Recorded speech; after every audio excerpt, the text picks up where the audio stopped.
ஒரு பக்கத்தில் சமூகத்தில் அதிகமாக பேசப்படும் ஒரு மனிதர், மறுபக்கத்தில் நான் ஒரு நிகழ்ச்சிக்கு சென்றால் அடிக்கடி முஸ்லிம் அரசியல்வாதிகளிடம் விசாரிக்கும் ஒரு பெயர். நான் யோசித்தேன், ஏன் அடுத்தவரிடம் கேட்க வேண்டும் என்று. அவரிடமே நேரடியாக கேட்டுவிடுவோமே. அவர் பெயர்தான் அப்துல் ராசிக். உங்கள் மீது சமாதானம் உண்டாகட்டுமாக. அஸ்ஸலாமு அலைக்கும். வாலைக்கும் சலாம். நல்லது. நீங்கள் சிலோன் தௌஹீத் ஜமாத்தின் தலைவரா? இல்லை, பொதுச் செயலாளர். பொதுச் செயலாளர். எங்கே நாம் இருப்பது? மாளிகாவத்தையில். என்ன இது, ஒரு பள்ளிவாசலா? இது நமது தலைமை அலுவலகம், ஒரு பள்ளிவாசல் அல்ல. நமது அங்கத்தவர்கள் ஒன்று கூடும் நேரத்தில் நாம் வழிபாடுகளும் நடத்துவோம். அதாவது இது ஒரு வீடு? இது ஒரு அலுவலகம். இது ஒரு வீடு தான். நாம் இதை வாடகைக்கு எடுத்துள்ளோம். தலைமை அலுவலகம்? ஆம், தலைமை அலுவலகம். நீங்கள் திருமணம் முடித்துள்ளீர்களா? ஆம், திருமணம் முடித்துள்ளேன். பிள்ளைகள் இருக்கிறார்களா? ஆம், 2 பெண் குழந்தைகள். ஏன் 2 பேர்? நீங்கள் வழக்கமாக 6-7 பெற்றெடுப்பவர் தானே? ஆம், ஒரு முயற்சியை செய்வோம். நம்முடைய பொருளாதார நிலை கவனத்தில் கொண்டு எதிர்காலத்தில் அதற்கான ஒரு சூழ்நிலை ஏற்பட்டால் அதற்காக தயாராக இருக்கிறோம். சமீபத்திலா திருமணம் முடித்தீர்கள்? திருமணம் முடித்து 13 வருடங்கள். எங்கே குடியிருக்கிறீர்கள்? அருகிலா மாளிகாவத்தையிலா? நான் தற்போது வெள்ளம்பிட்டிய மீத்தோட்ட முல்லையில் நிரந்தரமாக குடியிருக்கிறேன். நான் பிறந்து வளர்ந்த இடம் கொம்பனி தெரு. நீங்கள் பகிரங்கமாக வாழ்கிறீர்களா அல்லது இரகசியமாக வாழ்கிறீர்களா? நான் பகிரங்கமாக சாதாரண ஒரு மனிதராக நான் வாழ்கிறேன். அச்சுறுத்தல், பயம், சந்தேகம் ஏதும் இல்லையா? அவ்வாறு எதுவும் இல்லை. பயணங்களை எல்லாம் தனியாகத்தான் செல்கிறேன். பகிரங்கமாக எல்லா இடங்களிலும் நடமாடுகிறீர்கள். மீத்தோட்ட முல்லை என்பது உங்கள் ஊரிலே தானே? நான் பிறந்து வளர்ந்த இடம் கொம்பனி தெரு. இப்போது மீத்தோட்ட முல்லையில் குடியிருக்கிறேன். சரி, இப்போது சிலோன் தௌஹீத் ஜமாத் இலங்கையில் தற்போது இது போன்று 9 அல்லது 10 அமைப்புகள் இருக்கின்றன அல்லவா? இலங்கையில் 14 தௌஹீத் அமைப்புகள் இருக்கின்றன. இது எல்லாம் இலங்கையில் தடை செய்யப்பட்ட அமைப்புகள் இல்லைதானே? தடை செய்யப்பட்ட அமைப்புகள் விலாயத் ஈலான், தேசிய தௌஹீத் ஜமாத் மற்றும் ஜமாத்தே மில்லத்தே இப்ராஹிம் ஆகிய அமைப்புகள் தான். இந்த 3ஐ தவிர இஸ்லாம் அமைப்புகள் எதுவும் தடை செய்யப்படவில்லை. சிலோன் தௌஹீத் ஜமாத் தடை செய்யப்பட்ட அமைப்பு ஒன்று இல்லை. அப்படியானால் JASM, ஜமாத்தே அன்சாரி சுன்னத்துல் முஹம்மதியா, அதுதானே உங்கள் தாய் அமைப்பு? ஆம், இலங்கையில் தௌஹீத் பேரில் முதல் முறையில் உருவாக்கப்பட்ட பிரதானமான அமைப்பு தான் ஜமாத்தே அன்சாரி சுன்னத்துல் முஹம்மதியா. அது குர்நாகலையில் பரகாதொடையில் இருக்கிறது. பரகாதினியாவில். பரகாதினியா, அதுதான் தாய் அமைப்பு. அதுதான் முதல் முறையில் இலங்கையில் உருவாக்கப்பட்ட தௌஹீத் அமைப்பு. நீங்களும் அதில் ஒரு அங்கத்தவரா? இல்லை, நாம் அங்கத்துவம் பெறவில்லை. அவர்கள் மூலம் மார்க்க பிரச்சாரம் நடைபெற்றுள்ளது. அந்த மார்க்க பிரச்சாரத்தின் ஊடாக நாமும் தௌஹீத் கொள்கையை ஏற்றுக்கொண்டிருக்கிறோம். அதை தௌஹீத் அமைப்புகளின் தாய் அமைப்பாக கூறலாமா? அதுதான் பிரதான அமைப்பு என்று கூறலாம். அதுதான் நிர்வகிக்கும் பிரதான இடம். ஆம், பிரதான அமைப்பாக கூறலாம். அங்கேதான் நிதிகள் வருகிறது. அது அரசு சார்பற்ற ஒரு அமைப்பு. அந்த அமைப்பிற்கு சவுதி அரசுடன் தொடர்பு இருக்கிறது. ஆனால் அந்த அமைப்பின் அங்கத்துவம் பெற்ற ஏனைய அமைப்புகள் செயல்படவில்லை. ஆனால் அந்த அமைப்பினூடாக பல ஊர்களில் மார்க்க பிரச்சார நிகழ்ச்சிகள் நடைபெற்று வருகிறது.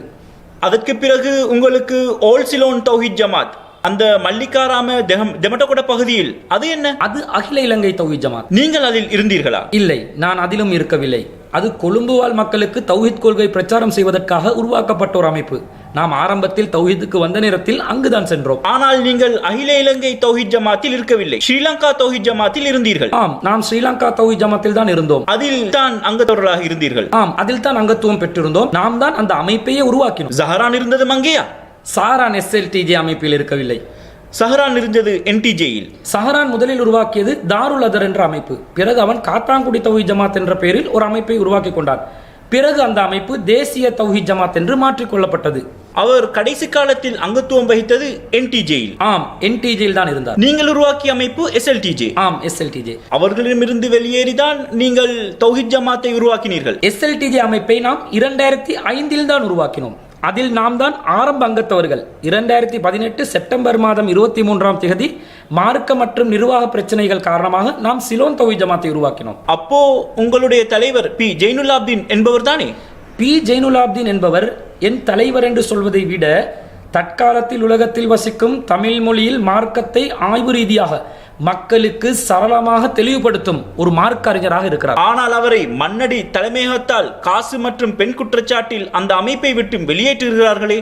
இல்லை, என்னிடம் அவரை நீக்கிய பெட்டிஷனும் கையில் உண்டு. நான் அதை தெளிவுபடுத்துகிறேன். தமிழ்நாடு தௌஹீத் ஜமாத் என்ற அமைப்பில் P. ஜெயினுலாப்தீன் என்ற அறிஞர் மீது ஒரு ஒழுக்க குற்றச்சாட்டு முன்வைக்கப்படுகிறது. அந்த பிரச்சனையின் போது போதிய ஒரு விசாரணை நடத்துவதற்கு அவருக்கு வாய்ப்பு வழங்காமல் அமைப்பை பாதுகாக்க வேண்டும் என்ற நோக்கத்தில் அவராக இராஜினாமா செய்ய வேண்டும் என்று வற்புறுத்தி கோரிக்கை வைத்ததனால் அந்த அமைப்பை பாதுகாக்க வேண்டும் என்ற ஒரு நல்ல நோக்கத்தில் தன் கையால் சிறிய அளவில் ஒரு தவறு நடந்துள்ளது என்று ஒரு கடிதம் எழுதி அதில் இருந்து அவர் வெளியேறுகிறார். நீங்கள் நீங்கள் அவரை தூய்மைப்படுத்துவதாக விளங்குகிறது. இல்லை, நான் அதற்கு பிறகு சொல்ல வந்த செய்தி என்னவென்றால், அவரை பிறகு மிகப்பெரிய பெண் குற்றச்சாட்டுக்குரியவராக காட்டுவதற்கு குறித்த அமைப்பு முயற்சி செய்தார்கள். ஆனால் அந்த அறிஞர் இன்னும் உயிருடன் தான் இருக்கிறார். அவர் குறித்த தமிழ்நாடு தௌஹீத் ஜமாத் அமைப்பிற்கும் அத்துடன் தொடர்புள்ள அனைவருக்கும் அந்த குற்றச்சாட்டை தன் முன்னணியில் நிரூபிக்குமாறு பகிரங்கமாக சவால் விடுகிறார். அவர் இலங்கை வந்துள்ளாரா? ஆம், அவர் இலங்கைக்கு பல தடவைகள் வந்துள்ளார். அவரும் ஜஹரானும் ஒரே மேடையில் இருந்துள்ளார்களா? இல்லை, எந்த சந்தர்ப்பத்திலும் இல்லை. எந்த சந்தர்ப்பத்திலும் இல்லை. அவரும் நீங்களும் இருந்துள்ளீர்களா? எந்த சந்தர்ப்பத்திலும் இல்லை. இல்லை, நான் கேட்கின்றேன், பி ஜெயினுலாப்தீனுடன் இருந்துள்ளீர்களா? ஆம், பி ஜெயினுலாப்தீன் அவர்களை 2005ஆம் ஆண்டு இலங்கைக்கு வரவழைக்கும் ஏற்பாட்டு குழுவில் நாங்கள் தான் இருந்தோம். அந்த நேரத்தில் தான் SLTJ அமைப்பும் உருவாக்கப்பட்டது. அப்படியென்றால் நீங்கள் மார்க்கத்தை நேரடியாக லைவ் மூலம் படிப்பது இந்தியா தமிழ்நாட்டில் இருந்தா? இல்லை, நாங்கள் நேரடியாக திருக்குர்ஆனிலிருந்தும் நபிகள் நாயகத்தின் போதனைகளிலிருந்தும் படிக்கின்றோம். அதே போன்று எந்த மார்க்க அறிஞராக இருந்தாலும் குர்ஆனின் ஆதாரங்களுடன் நபிகள் நாயகத்தின் வழிமுறைகளின்படி நமக்கு மார்க்கத்தை கற்றுத்தந்தால் அந்த விடயங்களையும் கற்றுக்கொள்வதற்கு நாம் எப்போதும் தயாராகவே இருக்கிறோம். ஆனால் தற்போது இருக்கும் மார்க்க அறிஞர்களில் மிகச் சிறந்த அறிஞராக பி ஜெயினுலாப்தீன் அவர்கள் தான் இருக்கிறார்கள். அவரின் விசேஷம் என்னவென்றால், அவர் முன்வைக்கும் அனைத்து மார்க்க விடயங்களுக்கும் ஆதாரங்களை முன்வைத்துதான் பேசுவார். அவர் இப்போது எங்கே இருக்கிறார்? அவர் இப்போது இந்தியாவில் இருக்கிறார். இன்னும் நீங்கள் அவரின் வழிகாட்டுதலை ஏற்றுக்கொள்கிறீர்கள்? ஆம், அவர் கற்றுத்தரும் விடயங்களில் குர்ஆனுக்கும் நபிகளுக்கும் உட்பட்டவைகளை நாம் ஏற்றுக்கொள்கிறோம். நான் உங்களுடைய சில விடயங்களை தேடும் பொழுது உங்கள் தமிழ்நாடையில் இந்தியாவின் சாயல் தென்படுகின்றது. அப்படித்தான் வருகிறது. கொஞ்சம் என்னுடைய வார்த்தை பயன்படுத்தும் முறைகளில் தமிழ்நாட்டில் சாயல் இல்லையே. இந்தியன் தமிழுக்கு கொஞ்சம் சார்பில்லையா? ஆம், நம்மில் சில மௌலவிமார்கள் தமிழ்நாடு தௌஹீத் ஜமாத்தின் மദ്രസാக்களில் படித்துள்ளார்கள். அவர்கள் அங்கே பல வருடங்கள் படித்திருக்கும் காரணத்தினால் அந்த மொழிநடை அவர்களிடம் இன்னும் கொஞ்சம் இருக்கிறது. ஆனால் இப்போது ஒரு காலம் கடந்து விட்டது. இலங்கை தமிழ்நடைக்கு மாற்றம் ஏற்பட்டு கொண்டு வருகிறது. நீங்களும் ஜஹரானும் 2 அமைப்பில் இருந்தாலும் ஆரம்பத்தில் ஒரே அமைப்பில் வேலை செய்துள்ளீர்களா? இல்லை, எந்த சந்தர்ப்பத்தில் நாம் ஒன்றாக பணியாற்றவில்லை. ஒரே மேடையில் பயான் செய்ததும் இல்லை. ஜஹரானுடன் நேரடியாக இந்த கலந்துரையாடலும் நாங்கள் செய்ததில்லை. நீங்கள் தெரிவுக்குழுவில் கூறினீர்கள் ஜஹரானை நேரடியாக சந்தித்ததில்லை என்று. நாம் ஜஹரானை சந்திக்கவில்லை. உண்மையை சொல்லுங்கள். உண்மையை தான் கூறுகிறேன். ஆனால் நீங்கள் பிறகு தேசிய பத்திரிகை ஒன்றில் கூறுகிறீர்கள் ஜஹரானுடன் உங்களிடம் பிரிந்து சென்று விட்டதாக. இல்லை, அது லங்காதீப பத்திரிகை. ஆம், லங்காதீப பத்திரிகை. அந்த பத்திரிகையில் தவறாக ஒரு தலைப்பை போட்டார்கள். நாம் அதை பற்றி பத்திரிகை புகார் செய்யும் கமிஷனுக்கு புகார் செய்திருந்தோம். பிறகு அவர்கள் அதை திருத்தினார்கள். ஆனால் தாமதத்தினால் ஏற்பட்ட ஒரு தவறு என்றுதான் தலைப்பை போட்டார்கள். ஜஹரானும் நீங்களும் சந்தித்துக் கொண்ட ஒரு புகைப்படம் எங்கும் இருப்பதாக நீங்கள் நம்புகிறீர்களா? 100% உறுதி. அப்படி எதுவும் இல்லை. நீங்கள் கூறினீர்கள் தௌஹீத் அமைப்புகள் 9 அல்லது 10 உள்ளது என்று. அதில் தலைவர்கள் 9 பேர் இருக்கிறார்கள். பதிவு செய்யப்பட்ட அங்கத்தவர்கள் 50,000 பேர் இருக்கிறார்கள். பதிவு செய்யப்படாதவர்கள் 10,000 பேர் இருக்கிறார்கள் என்று. இந்த நிலை உண்மையா?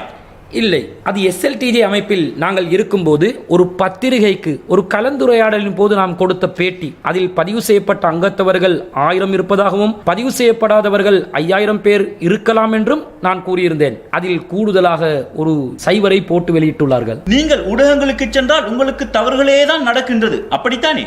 எனக்கு தவறு நடப்பதில்லை. ஊடகங்கள் எனது செய்திகளை எப்போதும் சில சிதைவுகளை ஏற்படுத்தியே வெளியிடுகிறார்கள். நான் அதை பல சந்தர்ப்பங்களில் ஊடகங்கள் தெளிவுபடுத்தியும் உள்ளேன். உண்மையில் அப்துல் ராசிக் என்பவர் யார்? அப்துல் ராசிக் சாதாரண ஒரு மனிதர். இலங்கை குடிமகன். இலங்கை நாட்டை தாய் நாடு என்று ஏற்று அதை நேசிக்கும் ஒருவர். நீங்கள் ஒரு அடிப்படைவாதியா? இல்லை. இல்லையா? நீங்கள் ISIS கொள்கையை ஆதரிக்கும் ஒரு நபர்? இல்லை, அந்த கொள்கைக்கு முற்றிலும் எதிரான கொள்கையுடைய ஒருவர். அப்படி என்றால் நீங்கள் ஏன் பகிரங்கமாக கூறினீர்கள் பக்தாதி என்று ஒருவர் வந்துள்ளார், அவர் ISIS கொள்கையை சொல்கின்றார், அவர் சரியான ஒரு முஸ்லிமின் வழியில் செல்கின்றார், எனது மெயில் சிலுக்கின்றது, அப்படியெல்லாம் கூறினீர்கள் தானே?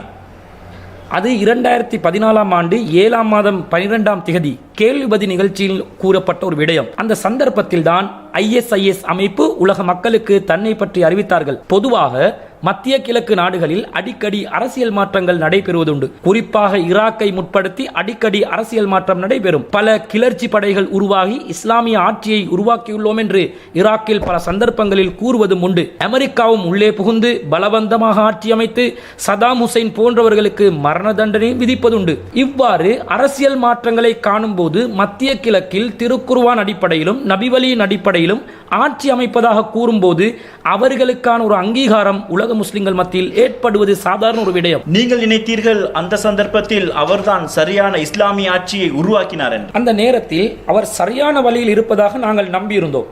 ஆனால் அந்த பதிலில் நான் தெளிவாக கூறுகிறேன், அவர்கள் வெளிநாட்டு அமைப்பு என்பதால் எதிர்காலத்தில் அவர்களின் நடவடிக்கைகளில் மாற்றங்கள் வரலாம். அவர்களின் உள்நோக்கம் நமக்கு தெரியாது.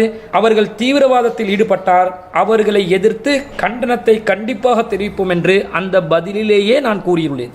எனக்கு தெரியும் ராசிக், உங்களுக்கு நல்லாக பேச தெரியும் என்று.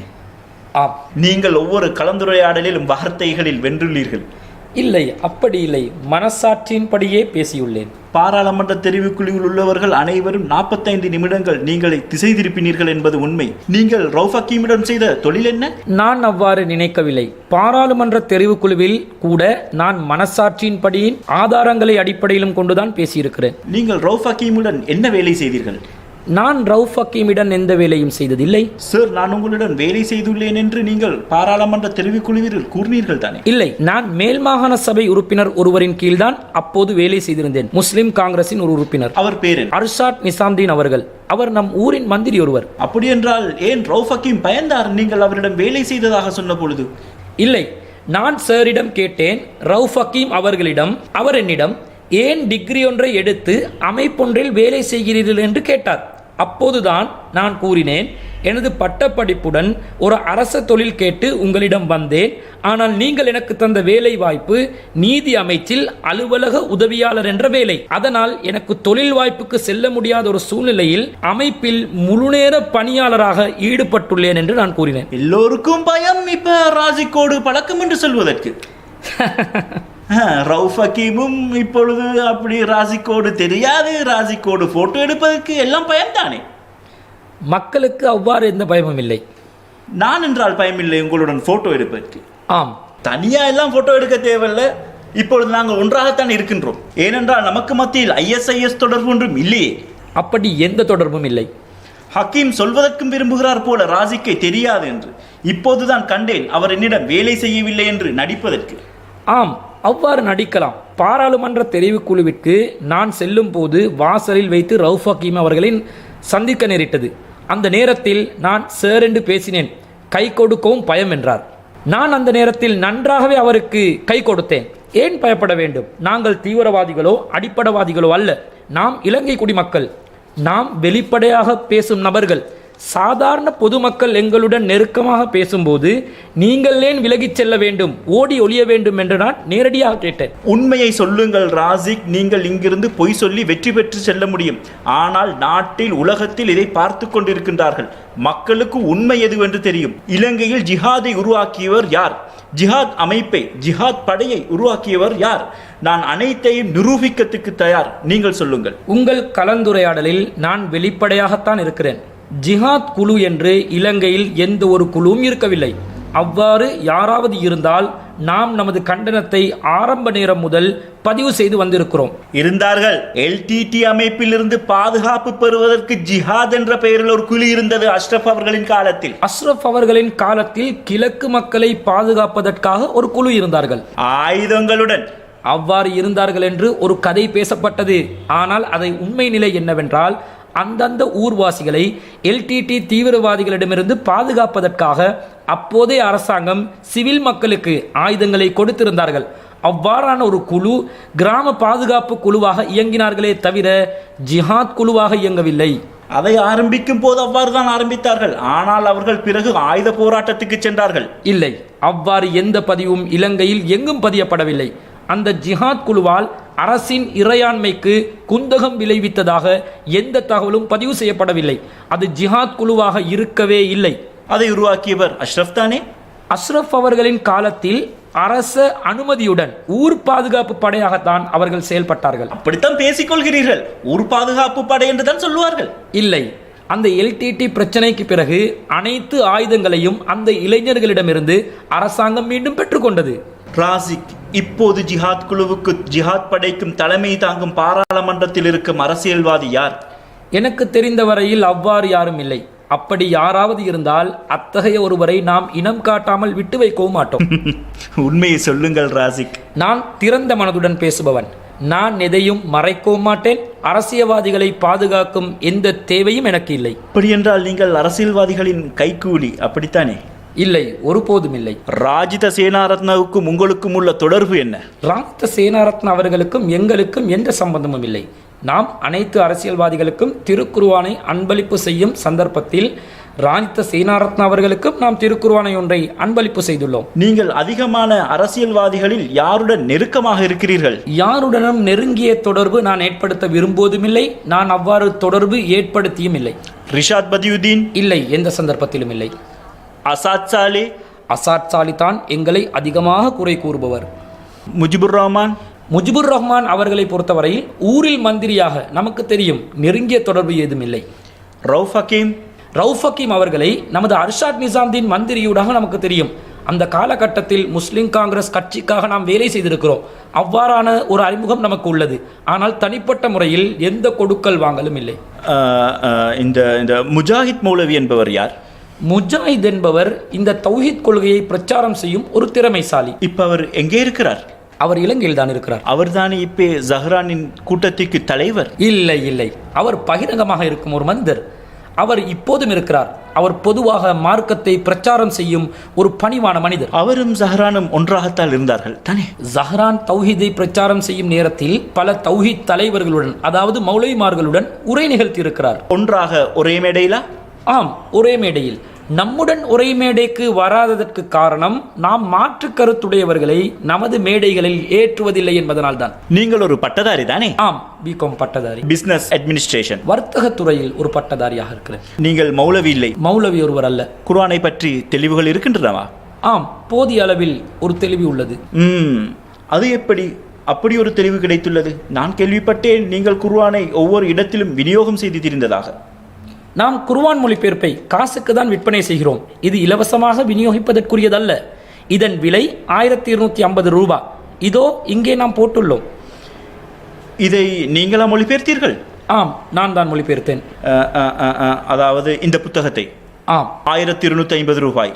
ஆம், 1250 ரூபாய். அப்போ இதைத்தானா பன்சலைகளுக்கு விநியோகம் செய்து திருந்தீர்கள்? பன்சலைகளுக்கு விநியோகம் செய்வதற்கு வாய்ப்பு கிடைக்கவில்லை. சில நேரங்களில் நாம் கலந்துரையாடும் போது நாயக்க தேரர்கள் அல்லது வேறு சில தேரர்களை சந்திக்க நேரிட்டால் அப்போது நாம் வழங்கியுள்ளோம். இதுதான் அந்த குர்ஆன். உங்களுக்கும் இதை நான் வழங்க விரும்புகிறேன். எனக்கு இது அன்பளிப்பா? ஆம், அன்பளிப்பாக. காசு பிறகு தர வேண்டுமா? காசு தேவையில்லை. இவ்வாறு நட்புடன் இருப்பவர்களுக்கு நாம் இலவசமாக அன்பளிப்பு செய்வோம். இது தெளிவாக அரபு மொழியிலிருந்து சிங்களத்துக்கு மொழிபெயர்த்துள்ள உண்மையான குர்ஆனா? நீங்கள் அன்பளிப்பாக தருவதால் நான் இதை ஏற்றுக்கொள்கிறேன். ஆம், அன்பளிப்பாகத்தான். இது பி ஜெயினுலாப்தீன் அவர்கள் தமிழில் மொழிபெயர்த்துள்ள குர்ஆனின் சிங்கள மொழிபெயர்ப்பு. இந்த இடத்திற்கு தான் நான் வருகிறேன். பி ஜெயினுலாப்தீன் அவர்கள் தமிழில் மொழிபெயர்த்துள்ள குர்ஆனை ஏன் நீங்கள் சிங்களத்தில் மொழிபெயர்த்தீர்கள்? ஏன் நேரடியாக இதை நீங்கள் அரபியில் மொழிபெயர்க்கவில்லை? இந்த குர்ஆன் மொழிபெயர்ப்பை நான் 2003ஆம் ஆண்டு மொழிபெயர்க்க ஆரம்பித்தேன். அந்த நேரத்தில் நான் நேரடியாக தமிழிலிருந்து தான் மொழிபெயர்த்தேன். பிறகு மொழிபெயர்ப்பு செய்து கொண்டு செல்லும் போது அரபு மொழியை நான் தனிப்பட்ட முறையில் படித்தேன். ஒரு மௌலவியூடாக அரபு மொழியை நான் கற்றுக்கொண்டேன்.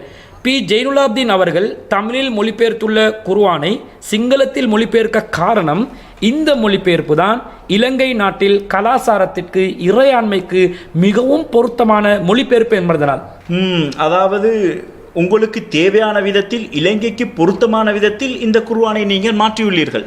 இல்லை, இஸ்லாம் என்பது எந்த நாட்டுக்கும் எந்த காலத்திற்கும் பொருத்தமான ஒரு மார்க்கம் என்பதனால் இலங்கைக்கு பொருத்தமான இந்த குர்ஆனின் கருத்துக்கள் நம் சமூகத்தில் சென்றடையாத காரணத்தினால் நம் மக்களுக்கு கொடுப்பதற்கு இந்த குர்ஆனை நான் மொழிபெயர்ப்பு செய்வதற்காக தெரிவு செய்துள்ளேன். அப்துல் ராசிக், யார் நபிகள் நாயகத்தின் அறிவுரைகளை அல்லது உலகத்தை படைத்தவர் அல்லாஹ் என்று நீங்கள் நம்பியிருக்கிறீர்கள்? ஆம், அல்லாஹ் கடவுள். அல்லாஹ் கடவுள் என்று சொல்வது தவறுதானே? அல்லாஹ் என்பது கடவுளுக்கு சொல்லும் பெயர், அப்படித்தானே? ஆம், அல்லாஹ் என்பது ஒரே ஒரு கடவுள், ஓரிரை கொள்கை. அதையா நீங்கள் ஏற்றுக்கொள்கிறீர்கள்? ஆம், வேறு எந்த கடவுளும் இல்லாமல் வணக்கத்திற்கு தகுதியான ஒரே ஒரு கடவுளை தான் நாம் அல்லாஹ் என்று கூறுகிறோம். குறைந்தபட்சம் சமுதாயத்தில் நாங்கள் சொல்கிறோம், ஐயோ நீங்கள் ஒரு கடவுளை போல என்று. உங்கள் மார்க்கத்தின்படி அவ்வாறு கூறுவதும் தவறுதானே? ஆம், தவறுதான். அல்லாஹ்வுக்கு எதையும் இணையாக்க முடியாது தானே உங்கள் மார்க்கத்தின்படி? ஆம், எதையுமே இணையாக கருத முடியாது. ஏன் ராசிக், கருத்து பிழையுள்ள ஒரு குர்ஆனை நீங்கள் மொழிபெயர்த்தீர்கள்? இந்த குர்ஆன் விடயத்தில் உங்களுக்கு எதிராக சிஐடி விசாரணை ஒன்று உள்ளதுதானே? ஜமியத்துல் உலமா சபைக்கு இதை சரிபிழை பார்க்குமாறு சிஐடி கூறியுள்ளார்கள். இது கருத்து பிழையுள்ள ஒரு குர்ஆன் என்று ஜமியத்துல் உலமா இதை சிஐடிக்கு சுட்டிக்காட்டி முறைப்பாடு செய்துள்ளார்கள். நான் சொல்லுவது உண்மைதானே? நாம் இந்த குர்ஆனை வெளியீடு செய்வதற்கு ஏற்பாடு செய்த நேரத்தில் இதற்கெதிராக ஒரு புகார் முன்வைக்கப்பட்டு வழக்கு தாக்கல் செய்யப்பட்டது. இன்னும் வழக்கு நீதிமன்றத்தில் தான் உள்ளது. அந்த வழக்கை தவணைக்காகவோ விசாரணைக்காகவோ இதுவரை எடுக்கப்படவில்லை. இந்த குர்ஆனில் எந்த கருத்து பிழையும் இல்லை. நான் கேட்பது அதுவல்ல. கருத்து பிழை செய்துள்ளவர் என்று குற்றம் சுமத்தப்பட்டவரிடம் கேட்டால் ஆமாம் கருத்து பிழை செய்துள்ளேன் என்று ஒப்புக்கொள்வாரா? கருத்து பிழை இருந்தால் நிரூபிக்க தயாரா? எதை? குற்றம் சுமத்தினால் அதை இல்லை என்று நிரூபிக்க தயார். இப்போது அல்ல, இதை முன்னால் நிரூபித்திருக்க வேண்டும். சிஐடியில் ஜமியத்துல் உலமா புகார் செய்த நேரத்தில் நீங்கள் எனக்கு இதை சொல்லக்கூடாது, இதில் என்ன உள்ளது என்று நான் வாசித்ததும் இல்லை, இதை வாசித்ததும் இல்லை, சரியான குர்ஆன் எது என்றும் நான் வாசித்தது இல்லை. ஜமியத்துல் உலமா அமைப்பு குர்ஆனை சரிப்பிழை பார்ப்பதற்கு அதிகாரம் படைத்த ஒரு சபை அல்ல. சட்ட ரீதியாக அப்படி ஒரு அதிகாரம் அவர்களுக்கு இல்லை. இதை சரிபிழை பார்க்குமாறு முஸ்லிம் கலாச்சார திணைக்களத்துக்கு இதை முன்வைத்துள்ளார்கள். ஆம், அவர்களுக்கு முடியும். இது இலங்கைக்கு பொருத்தமான ஒரு குர்ஆன் இல்லை என்பதை என் முன்னால் நிரூபிப்பதற்கு நான் அவர்களுக்கும் சவால் விடுகிறேன். இல்லை, உங்கள் அதிகாரத்தை பயன்படுத்தி அதை நீங்கள் மறைத்து அடித்தட்டுக்கு கொண்டு சென்றீர்கள். அப்படி எந்த ஒரு அதிகாரம் எனக்கு இல்லை. அவ்வாறான ஒரு அரசியல் பலம் இருந்தால் எனக்கு வழக்குகளும் போடப்பட்டிருக்காதே. அங்கே இருப்பவர்களும் தௌஹீத் ஜமாத் செட் ஒன்று தானே? நீதிமன்றத்திலா? அந்த எல்லா ஃபைல்களையும் அடித்தட்டுக்கு போட்டார்கள். நான் அப்போது இருந்த கலாச்சார திணைக்களத்தை சொல்கிறேன். இல்லை, நாங்கள் ஒருபோதும் நமது காரியங்களை அரசியல் செல்வாக்குகளை பயன்படுத்தி செய்வதில்லை. நமக்கு அரசியல் செல்வாக்கும் இல்லை, சூழலும் இல்லை. இப்போது ஜமியத்துல் உலமா சபை இருக்கிறது, இன்னும் முஸ்லிம் கலாச்சார திணைக்களம் இருக்கிறது. இதில் கருத்து பிழை இருக்கிறது என்று ஏன் அவர்களுக்கு என் முன்னால் வந்து நிரூபிக்க முடியவில்லை? ISIS அமைப்பின் சிரியாவின் அதிகாரம் குறையும் போது அவர்கள் நிர்மாணித்த புதிய உலக வரைபடத்தில் இலங்கையை நோக்கி அதிகாரத்தை வியாபித்து காட்டும் புதிய வரைபடத்தை நீங்கள் பார்த்திருப்பீர்கள். ஆம், டிவியிலும் சமூக ஊடகங்களிலும் நாம் அதை பார்த்திருக்கிறோம். ISIS-இல் யாருடன் உங்களுக்கு தொடர்பு இருக்கிறது? நமக்கு IS தீவிரவாதிகளுடன் எந்த தொடர்பும் இல்லை. அவர்களுடன் எந்த விதமான தொடர்பையும் வைத்துக் கொள்ள நாம் முயற்சி செய்ததும் இல்லை. அவர்கள் இஸ்லாத்திற்கு எதிரான அமைப்பு என்று நாம் அப்போதே பகிரங்கமாகவே அறிவித்திருக்கிறோம். அப்படியென்றால் கண்டியில் இஷாக் என்பவரின் சகோதரன் நிலாம் ISIS-க்கு சென்று மரணிக்கும் போது நீங்கள் அவரை அறிந்திருந்தீர்கள். நீங்கள் அவரை அறிந்திருந்தீர்களா? இல்லை, அந்த நபரை தனிப்பட்ட முறையில் எனக்கு தெரியாது.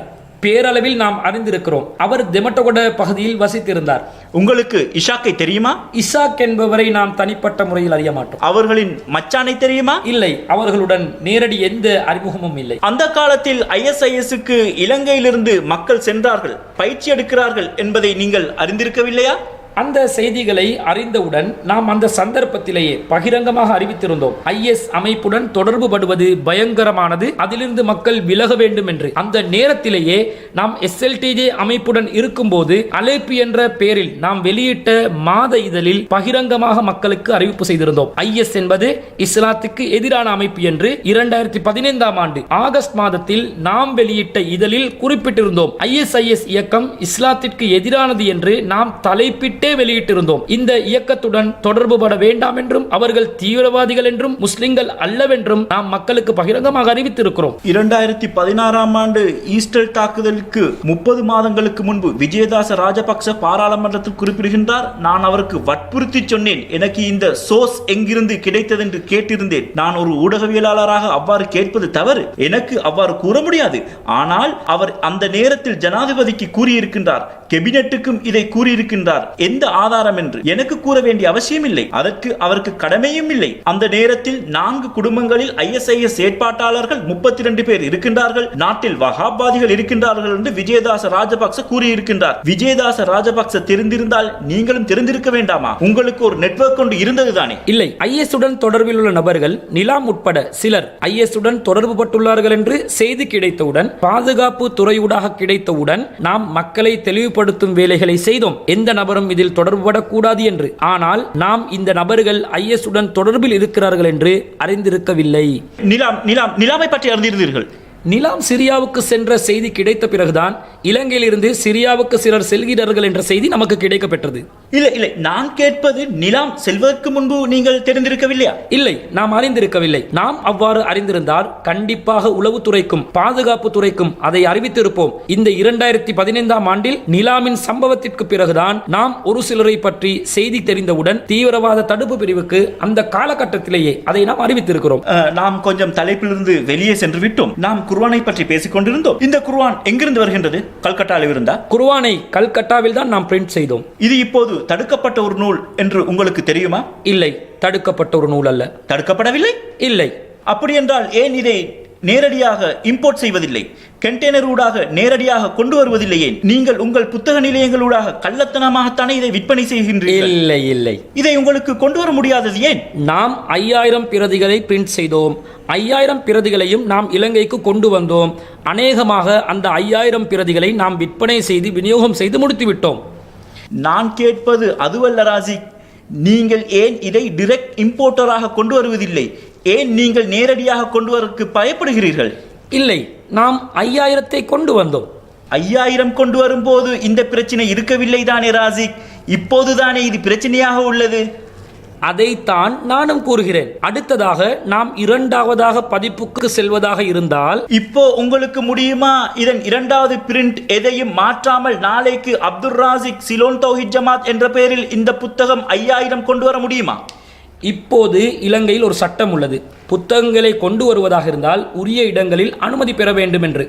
அந்த சட்ட வரம்புகளுக்கு உள்ளே இருந்து இதை நாம் கண்டிப்பாக கொண்டு வருவோம். பகிரங்கமாகவே கொண்டு வருவோம். அனைவரும் குர்ஆனை கற்றுக்கொள்வோம் என்று ஞானசார தேரர் சொன்னார் தானே? நீங்கள் பன்சலைகளில் குர்ஆனை விநியோகம் செய்ததாகவும் கேள்விப்பட்டேன். அவ்வாறு ஒரு செய்தி பரவியது. நீங்கள் 5000 குர்ஆனை பன்சலைக்கு விநியோகம் செய்ய எடுத்துச் சென்றதாகவும் குர்ஆனுடன் குண்டுகளையும் எடுத்துச் செல்லலாம் என்றும் ஒரு செய்தி பரவியது. எனக்கு அவரின் பெயர் ஞாபகத்தில் இல்லை. ரிசா மருஸ் என்பவர் அவ்வாறு சொன்னார். உங்களை போன்ற ஒருவர் இதை எடுத்துக்கொண்டு பன்சலைக்கு செல்வதும் ஆபத்து என்று சொன்னார். நீங்கள் குண்டுகளை கட்டிக்கொண்டு போகலாம் என்றெல்லாம் சொன்னார். அவர் அந்த செய்தியில் என்ன சொன்னார் என்றார், எதிர்காலத்தில் விநியோகம் செய்ய உள்ளார்கள் என்றுதான் சொன்னாரே தவிர விநியோகம் செய்து கொண்டிருப்பதாக கூறவில்லை. நாம் அவ்வாறு விநியோகம் செய்ய செல்லவும் இல்லை, விநியோகிக்கவும் இல்லை. ஆனால் இலங்கை குடிமக்களின் கருத்து சுதந்திரம் உண்டு, மார்க்க சுதந்திரம் உண்டு, வாசிக்கும் உரிமையும் உண்டு. யாராவது கோரிக்கை வைத்தால் கண்டிப்பாக நாங்கள் வழங்கி விடுவோம். இந்த குர்ஆனுடன் தொடர்புபடுத்தி கேட்கின்றேன், உங்களை சுற்றி எத்தனை அங்கத்தவர்கள் இருக்கிறார்கள்? இப்போது நமது அமைப்பில் பதிவு செய்யப்பட்ட அங்கத்தவர்கள் 229 பேர் இருக்கிறார்கள். அதாவது பதிவு செய்யப்பட்ட அங்கத்தவர்கள் CTJ என்ற பெயரில். ஆம், CTJ என்ற பெயரில் பதிவு செய்யப்படாத அங்கத்தவர்களாக நாம் கிட்டத்தட்ட 1000 நபர்களை இனம் கண்டுள்ளோம். அவர்களை பதிவு செய்வதற்கான ஏற்பாடுகளையும் நாம் செய்து கொண்டு வருகிறோம். சிங்கள மொழியில் கல்வி பயிலும் நமது குழந்தைகளும் இருக்கிறார்கள். அந்த குழந்தைகளுக்கு நாம் இதை கொடுக்க வேண்டும். அதே போன்று இந்த குர்ஆன் மொழிபெயர்ப்பு முஸ்லிம் அல்லாதவர்களுடன் நல்லிணக்கத்தை ஏற்படுத்த மிகவும் அவசியமாகிறது. நிக்காப் என்பது இஸ்லாத்தில் தடுக்கப்பட்ட ஒரு காரியம் என்று நாம் கூறியிருக்கிறோம். அது இலங்கைக்கு முக்கியம். ஜிஹாத் என்பது தனி நபராகவோ குழுக்களாகவோ செய்ய முடியாது. அது பயங்கரவாதம் என்று கூறியிருக்கிறோம். ஏன் இதற்கு தௌஹீத், சிலோன் தௌஹீத் ஜமாத், SLTJ, NTJ, UTJ, இதற்கு ஏன் இவ்வளவு அமைப்புகள்? எல்லோரும் இஸ்லாத்தை கடைபிடித்து பாரம்பரிய சுன்னி முஸ்லிம்களாக இருந்தால் சரிதானே? நீங்கள் தோப் ஆடை அணிகிறீர்களா? இல்லை, நாம் அணிவதில்லை. இஸ்லாத்தில் வலியுறுத்தப்பட்ட ஒரு ஆடை அல்ல. அது யாருடைய கலாச்சாரம்? அரபி கலாச்சாரமா? அது அரபு நாட்டின் இறக்குமதி. நீங்கள் இப்படி சாதாரணமாகத்தான் அணிகிறீர்களா? இலங்கை நாட்டின் கலாச்சாரத்துக்கு உட்பட்டு தான் நாம் ஆடை அணிந்து வருகிறோம். ஆடைகளில் சட்ட திட்டங்கள் தான் உள்ளது. ஆனால் தலைப்பாகையோ தொப்பியோ அல்லது ஜுப்பாவோ அணியுமாறு இஸ்லாம் நமக்கு வற்புறுத்தவில்லை. நாம் இலங்கையில் சுன்னத் ஜமாத் கலாச்சாரத்திற்கு ஏற்பதான் செயல்பட்டு வருகிறோம். நாம் அதை மறுக்கவில்லை. ஆனால் தற்போது நம் சமூகத்தில் முஸ்லிம்களுக்கு குர்ஆனை பற்றிய போதிய அறிவில்லாத காரணத்தினால் தட்டு, தாயத்து, தகடு, கண்ணூறு, சூனியம், நல்ல நேரம், கெட்ட நேரம் என்று பல மூட நம்பிக்கைகள் உள்ளே புகுந்திருக்கிறது. மார்க்கத்தின் சட்டதிட்டங்கள் சரியாக தெரியாத நிலை இருக்கிறது. இஸ்லாத்தில் உள்ளது ஒன்று, நடைமுறையில் உள்ளது வேறொன்று. அதனால் தான் முரண்பாடுகள் ஏற்பட்டுள்ளது. அதை தெளிவுபடுத்ததான் தௌஹீதே உருவானது. தர்கா வழிபாட்டுக்கு நீங்கள் எதிரானவரா? நபிகள் நாயகம் அவர்கள் அதற்கு எதிரானவர். நீங்கள் தர்காக்களை உடைக்க வேண்டும் என்று கூறினீர்கள், சிலைகளை உடைக்க வேண்டும் என்று கூறினீர்கள். ஏன் அப்படி கூறினீர்கள்? நீங்கள் அப்படி கூறினீர்கள்? இல்லை, நாங்கள் தர்காக்களை உடைக்க சொல்லவில்லை. நபிகள் நாயகம் அதை உடைக்க கட்டளையிட்டுள்ளார்கள் என்றுதான் கூறியிருக்கிறோம். ஆனால் அதற்கான அதிகாரம் சட்ட ரீதியாக நமக்கு கிடைக்கும் போது மாத்திரம்தான் அதை நாம் செய்ய முடியும் என்றுதான் கூறி வருகிறோம். உலமா சபையின் தலைவர் தெவட்டகா பள்ளிக்கு செல்வதில்லை ஏன்? உலமா சபை தலைவரின் கொள்கையை அவர்தான் பகிரங்கமாக அறிவிக்க வேண்டும். எனக்கு தெரிந்த வரையில் அவரும் தர்கா வழிபாட்டுக்கு எதிரான ஒருவர் தான். ஆனால் பகிரங்கமாக அறிவிப்பதற்கு அவர் தயங்குகிறார். நாம் அவ்வாறு தயங்குவதில்லை. அது இஸ்லாத்திற்கு எதிரான கொள்கை என்பதால் முஸ்லிம்களிடமிருந்து அகற்றப்பட வேண்டிய ஒரு விஷயமாக நாங்கள் கருதுகிறோம்.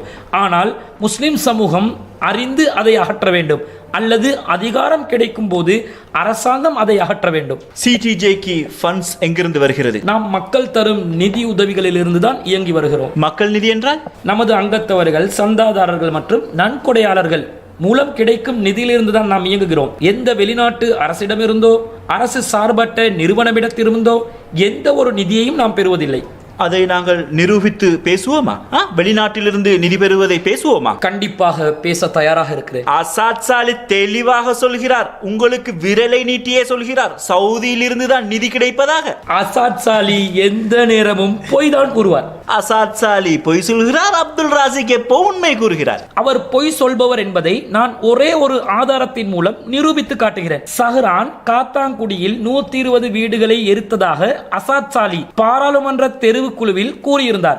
ஆனால் அந்த நேரத்தில் காத்தாங்குடி போலீஸ் நிலையத்தின் பொறுப்பதிகாரியாக இருந்த போலீஸ் அதிகாரி அதே பாராளுமன்ற தெரிவுக்குழுவில் அவர் இருக்கும் போது அவ்வாறு எந்த ஒரு நிகழ்வும் நடைபெறவில்லை என்று தெளிவாக வாக்குமூலம் மூலம் அளித்திருந்தார். எனவே அசாத் சாலி பொய் கூறுபவர் என்பது தெள்ளத் தெளிவான உண்மை. உங்களுக்கு நிதியுதவி செய்யும் தனவந்தர்கள் யார்? நான் பேர் கூறுமாறு கூறவில்லை. நமது அமைப்பின் பணிகளுக்கும் வழிபாடுகளுக்கும் இந்த இடத்தில் ஒன்று கூடும் தனவந்தர்கள், சகோதரர்கள் நமக்கு உதவுகிறார்கள்.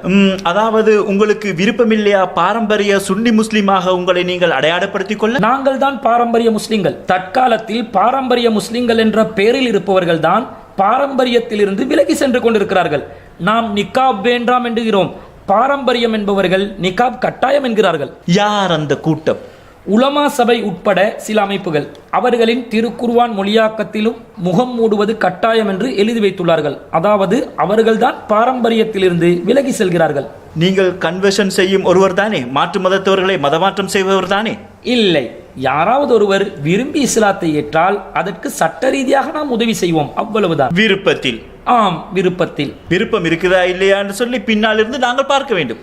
18 வயதுக்கு மேல் என்றால் விருப்பத்தில் வருவதாக இருந்தால், விருப்பத்தில் நமக்கு கடிதம் தருகிறார்கள் என்றால் அவர்களின் வெளி தோற்றத்தை பார்த்து நாம் ஏற்றுக்கொள்வோம். உள்ளத்தை பிளந்து பார்க்க முடியாதல்லவா? 18க்கு மேல் இருந்தால் எதற்கு அந்த சட்டம்? எதற்கு நீங்கள் ஆர்ப்பாட்டம் செய்தீர்கள்? உணர்ச்சிகள் வருகிறது என்றால் பூய் பெய்திருந்தால் திருமணம் முடிக்கவும் முடியும் என்று சொன்னீர்கள். நீங்கள் இல்லை என்று சொல்வதாக இருந்தால் எனக்கு அதை ஆதாரம் காட்ட முடியும். ஆம், ஆர்ப்பாட்ட உரையின் ஒரு பகுதி மாத்திரம்தான் அது. நான் அரை மணித்தியாலும் பேசியுள்ளேன். நீங்கள் அரை மணித்தியாலும் பேசியிருக்கலாம், ஆனால் அந்த கதை சொல்வது உண்மைதான். இல்லை, நான் அவ்வாறு சொல்லவில்லை. அப்படி சொல்லவில்லை. உணர்ச்சிகள் வருகிறது என்றால், உணர்ச்சிகள் இல்லாவிட்டால் எதற்கு திருமணம் முடிக்க வேண்டும்? 13 வயதில் பூ பெய்திருந்தால் இனி எந்த பிரச்சனையும் இல்லை என்று தானே கூறினீர்கள். இல்லை, அப்படி இல்லை. நாம் கூறியிருப்பது, நாம் சொல்வது திருமணத்திற்கு ஒரு வயதெல்லையை நியமிப்பதை விட நடைமுறையில் ஒரு பெண்ணின் நடைமுறைகள், அவர்களின் உணர்ச்சிகள், அவர்களின் அறிவு ஆகியவை பற்றி நாம் கவனித்து பார்க்க வேண்டும். 12 10 18 20 என்பது அல்ல கவனிக்கப்பட வேண்டியது. சில சந்தர்ப்பங்களில் இந்த தகுதி இல்லாவிட்டால் 26 வயதுடைய பெண்ணும் கூட திருமணம் செய்வதற்கு இஸ்லாம் அனுமதிக்காது என்ற கருத்தில் தான் அந்த உரையில் நான் குறிப்பிட்டிருக்கிறேன். உங்களுடைய அளவுகோல் திருமணம் முடிப்பதற்கு பூய் பெய்வது மட்டும்தானா? பெரிய வயதுக்கு வருவதுதானா? இப்போது உள்ள குழந்தைகள் 7 அல்லது 8 வயதிலேயே பூய் பெய்கிறார்களே. இல்லை, அதை மாத்திரம் நாம் சொல்லவில்லை. பூ பெய்வது பெண்ணின் சம்மதம். திருமணம் என்பது ஒப்பந்தம் என்பதால் ஒப்பந்தத்தில் ஒரு தரப்பாக உள்ளே நுழையும் அறிவு, திருமணத்தின் கடமைகள் மற்றும் உரிமைகளை பற்றிய அறிவு, பொருளாதார நிலை, இந்த அனைத்தையும் பூரணமானால் மாத்திரம்தான் திருமணத்திற்கு இஸ்லாம் அனுமதி வழங்குகிறது என்றுதான் நாம் கூறுகிறோம். ராசிக், நீங்கள் ஒப்புக்கொள்கிறீர்கள் தானே? இந்த வார்த்தை ஜாலம் எப்படி இருந்தாலும் இந்த நாட்டில் பெரும்பான்மை சிங்கள மக்கள் ஒன்று இருக்கின்றார்கள். இந்த நாட்டில் சிறுபான்மை மக்கள் இருக்கின்றார்கள். தமிழ் முஸ்லிம் மக்கள் இருக்கின்றார்கள். நீங்கள் விருப்பமில்லையா சிங்கள மக்களுடன் ஒற்றுமையாக வாழ்வதற்கு? நாம் ஒற்றுமையுடன் தான் வாழ்ந்து வருகிறோம். பெரும்பான்மை என்ற பிரிவு ஏற்றுக்கொண்டிருக்கும் சட்டத்துக்கு இணங்கி வாழ நீங்கள் விருப்பமில்லையா? 18 தான் திருமணத்தின் வயது என்று இந்த இந்த நாட்டில் தெளிவான ஒரு சட்டம் உள்ளதுதானே? நாட்டில் ஏற்றுக்கொள்ளப்பட்ட ஒரு நீதிமன்ற முறை ஒன்று இருக்கின்றது தானே? உங்களுக்கு தனியான ஒரு திருமண சட்டம், தனி விவாகரத்து சட்டம், தனி நீதிமன்றங்கள், காதி நீதிமன்றங்கள் என்னும் பெயரில் அடுத்தடுத்து உங்களுக்கு தனியான ஷரியா சட்டம் என்று, மேலும் உணவு, ஹலால் உணவு என்று என்ன ராஜிக்கு இங்கே செய்கிறீர்கள்? நமது ஒரே சட்டத்தின் கீழ் இருப்பது உங்களுக்கு அருவருப்பாக இருக்கிறதா? இல்லை, நாம் ஒரே சட்டத்தின் கீழ் தான் இருக்கிறோம். நாம் பிரதான சட்டத்திலிருந்து விலகிச் செல்லவில்லை. ஜனாதிபதி அவர்கள் சொன்னார்கள் தானே, ஒரே நாடு ஒரே சட்டம் என்று. ஒரே நாட்டில் ஒரே சட்டம் என்பதை நாம் தலைக்கு மேல் ஏற்றுக்கொள்கிறோம். ஆனால் தற்காலத்தில் உள்ள பிரச்சனை அதுவல்ல. ஒரு சில சிவில் விவகாரங்களில் நாம் குர்ஆனுக்கு கட்டுப்பட்டு வாழ வேண்டும் என்று நமக்கு தெளிவான வழிகாட்டல் உள்ளது. மார்க்க சுதந்திரம் இருப்பதாக இலங்கை அரசியல் சாசனமும் சொல்கிறது. குர்ஆனில் எங்கு உள்ளது மாட்டிறைச்சி சாப்பிட வேண்டும் என்று? குர்ஆனில் தெளிவாக உள்ளது. நபிகள் நாயகம் மாட்டிறைச்சி சாப்பிட்டதுண்டா? நபிகள் நாயகம் அவர்களுக்கு மாட்டிறைச்சி அன்பளிப்பு செய்யப்பட்டுள்ளது. அதை நபிகள் நாயகமும் ஏற்றுக்கொண்டுள்ளார்கள். நான் கேட்டதற்கு பதிலை தாருங்கள். நபிகள் நாயகம் அவர்கள் மாட்டிறைச்சி சாப்பிட்டுள்ளார்களா? நபிகள் நாயகம் மாட்டிறைச்சியை நமக்கு அனுமதித்துள்ளார்கள். ஒரு ஆதாரம். அது பாலூட்டி மிருகங்கள் ராசி. அன்னாம் என்றால் கால்நடைகள். அன்னாம் என்றால் ஆடு, மாடு, ஒட்டகம் ஆகிய 3 மிருகங்களையும் அது குறிக்கும். அந்த காலத்தில் அங்கு மாடுகள் இருக்கவில்லையே, அரபு நாடுகளில் இருந்தது. நபிகள் நாயகத்திற்கு பரீரா என்ற ஒரு அடிமை பெண்மணி மாட்டிறைச்சியை உணவுக்காக அன்பளிப்பு செய்திருக்கிறார்கள். நபிகள் நாயகம் அவர்கள் அதை ஏற்றும் இருக்கிறார்கள் என்றால் அவர்கள் அதை உண்பார்கள் என்பதற்கு நேரடி ஆதாரம் இல்லாவிட்டாலும் அதை பெற்றிருப்பதில் இருந்தே அவர்கள் அதை உண்டிருப்பார்கள் என்பது தெரிகிறதல்லவா? நபிகள் நாயகத்தின் உபதேசங்கள் தான் ஹதீஸ். அதன்படி நீங்கள் செயற்படுவதில்லையே. அதன் அடிப்படையில் மாத்திரம்தான் செயல்பட்டு வருகிறோம். இல்லை, நீங்கள் செயற்படுவது அந்த மண்ணடியில் இருக்கும் ஜெயினுல் ஆப்தீன் என்பவர் சொல்லும் விதத்தில் தானே? இல்லவே இல்லை. நாம் ரிஸ்வி முஃப்தி அவர்கள், உலமா சபையின் தலைவர் ரிஸ்வி முஃப்தி அவர்கள் சொன்னாலும் குர்ஆனுக்கும் நபி வழிக்கும் உட்பட்டு சொன்னால் நாம் அதை தலைக்கு மேல் ஏற்றுக்கொண்டு செயல்படுத்துவோம். இந்த அரசாங்கம் மாட்டிறைச்சி தடை சட்டம் ஒன்றை கொண்டு வந்துள்ளது. அமைச்சரவை அதை அனுமதித்தும் உள்ளது. முந்த நாள் அதை அறிவித்தார்கள். இப்போது அதை பாராளுமன்றத்துக்கு கொண்டு வந்து சட்டமாக்குவது மாத்திரம்தான் உள்ளது. இன்னும் 1 அல்லது 2 கட்டங்கள் தான் உள்ளது. நீங்கள் என்ன சொல்கிறீர்கள்? நமது உணவு உரிமையை பறித்துள்ளார்கள். எந்த நபருக்கும் எந்த உணவையும் உண்ணும் உரிமை உண்டு. அதை பறித்துள்ளார்கள். அது ஜனநாயகத்தை மட்டுப்படுத்தும் ஒரு செயலாகவே நாம் பார்க்கிறோம். நமக்கு மாடு இல்லாவிட்டால் ஆடு, அது இல்லாவிட்டால் வேறொரு மாமிசத்தை உண்ண முடியும். அதை பற்றி எந்த பிரச்சனையும் இல்லை. அனுமதிக்கப்பட்ட எந்த மாமிசத்தையும் நமக்கு தாராளமாக உண்ணலாம். ஆனால் நமது ஒரே ஒரு சந்தர்ப்பத்தில் மார்க்க கடமை ஒன்று உள்ளது, குர்பான் என்று. நாம் கூட்டாக குர்பானியை நிறைவேற்றும் போது ஒரு மாட்டை குர்பானி கொடுக்கும் தேவை இருக்கிறது. குர்பான் என்றால் மாட்டை எடுத்து அதை அறுத்து பங்கிடுவது தானே? அதற்கு மாடே தேவையா? 7 பேர் சேர்ந்து அந்த கடமையை நிறைவேற்றும் போது ஒரு மாடு குர்பான் கொடுக்கப்பட வேண்டும். அப்படி என்றால் மாடறுப்பு தடை சட்டம் என்பது உங்கள் மார்க்க உரிமையை பறிக்கும் செயல் தானே? நமக்கு ஒரு குடும்பம் சார்பாக ஒரு ஆட்டை கூட குர்பானி கொடுக்கலாம். ஆனால் 7 பேர் சேர்ந்தால் ஒரு மாடு குர்பான் கொடுக்கப்பட வேண்டும்.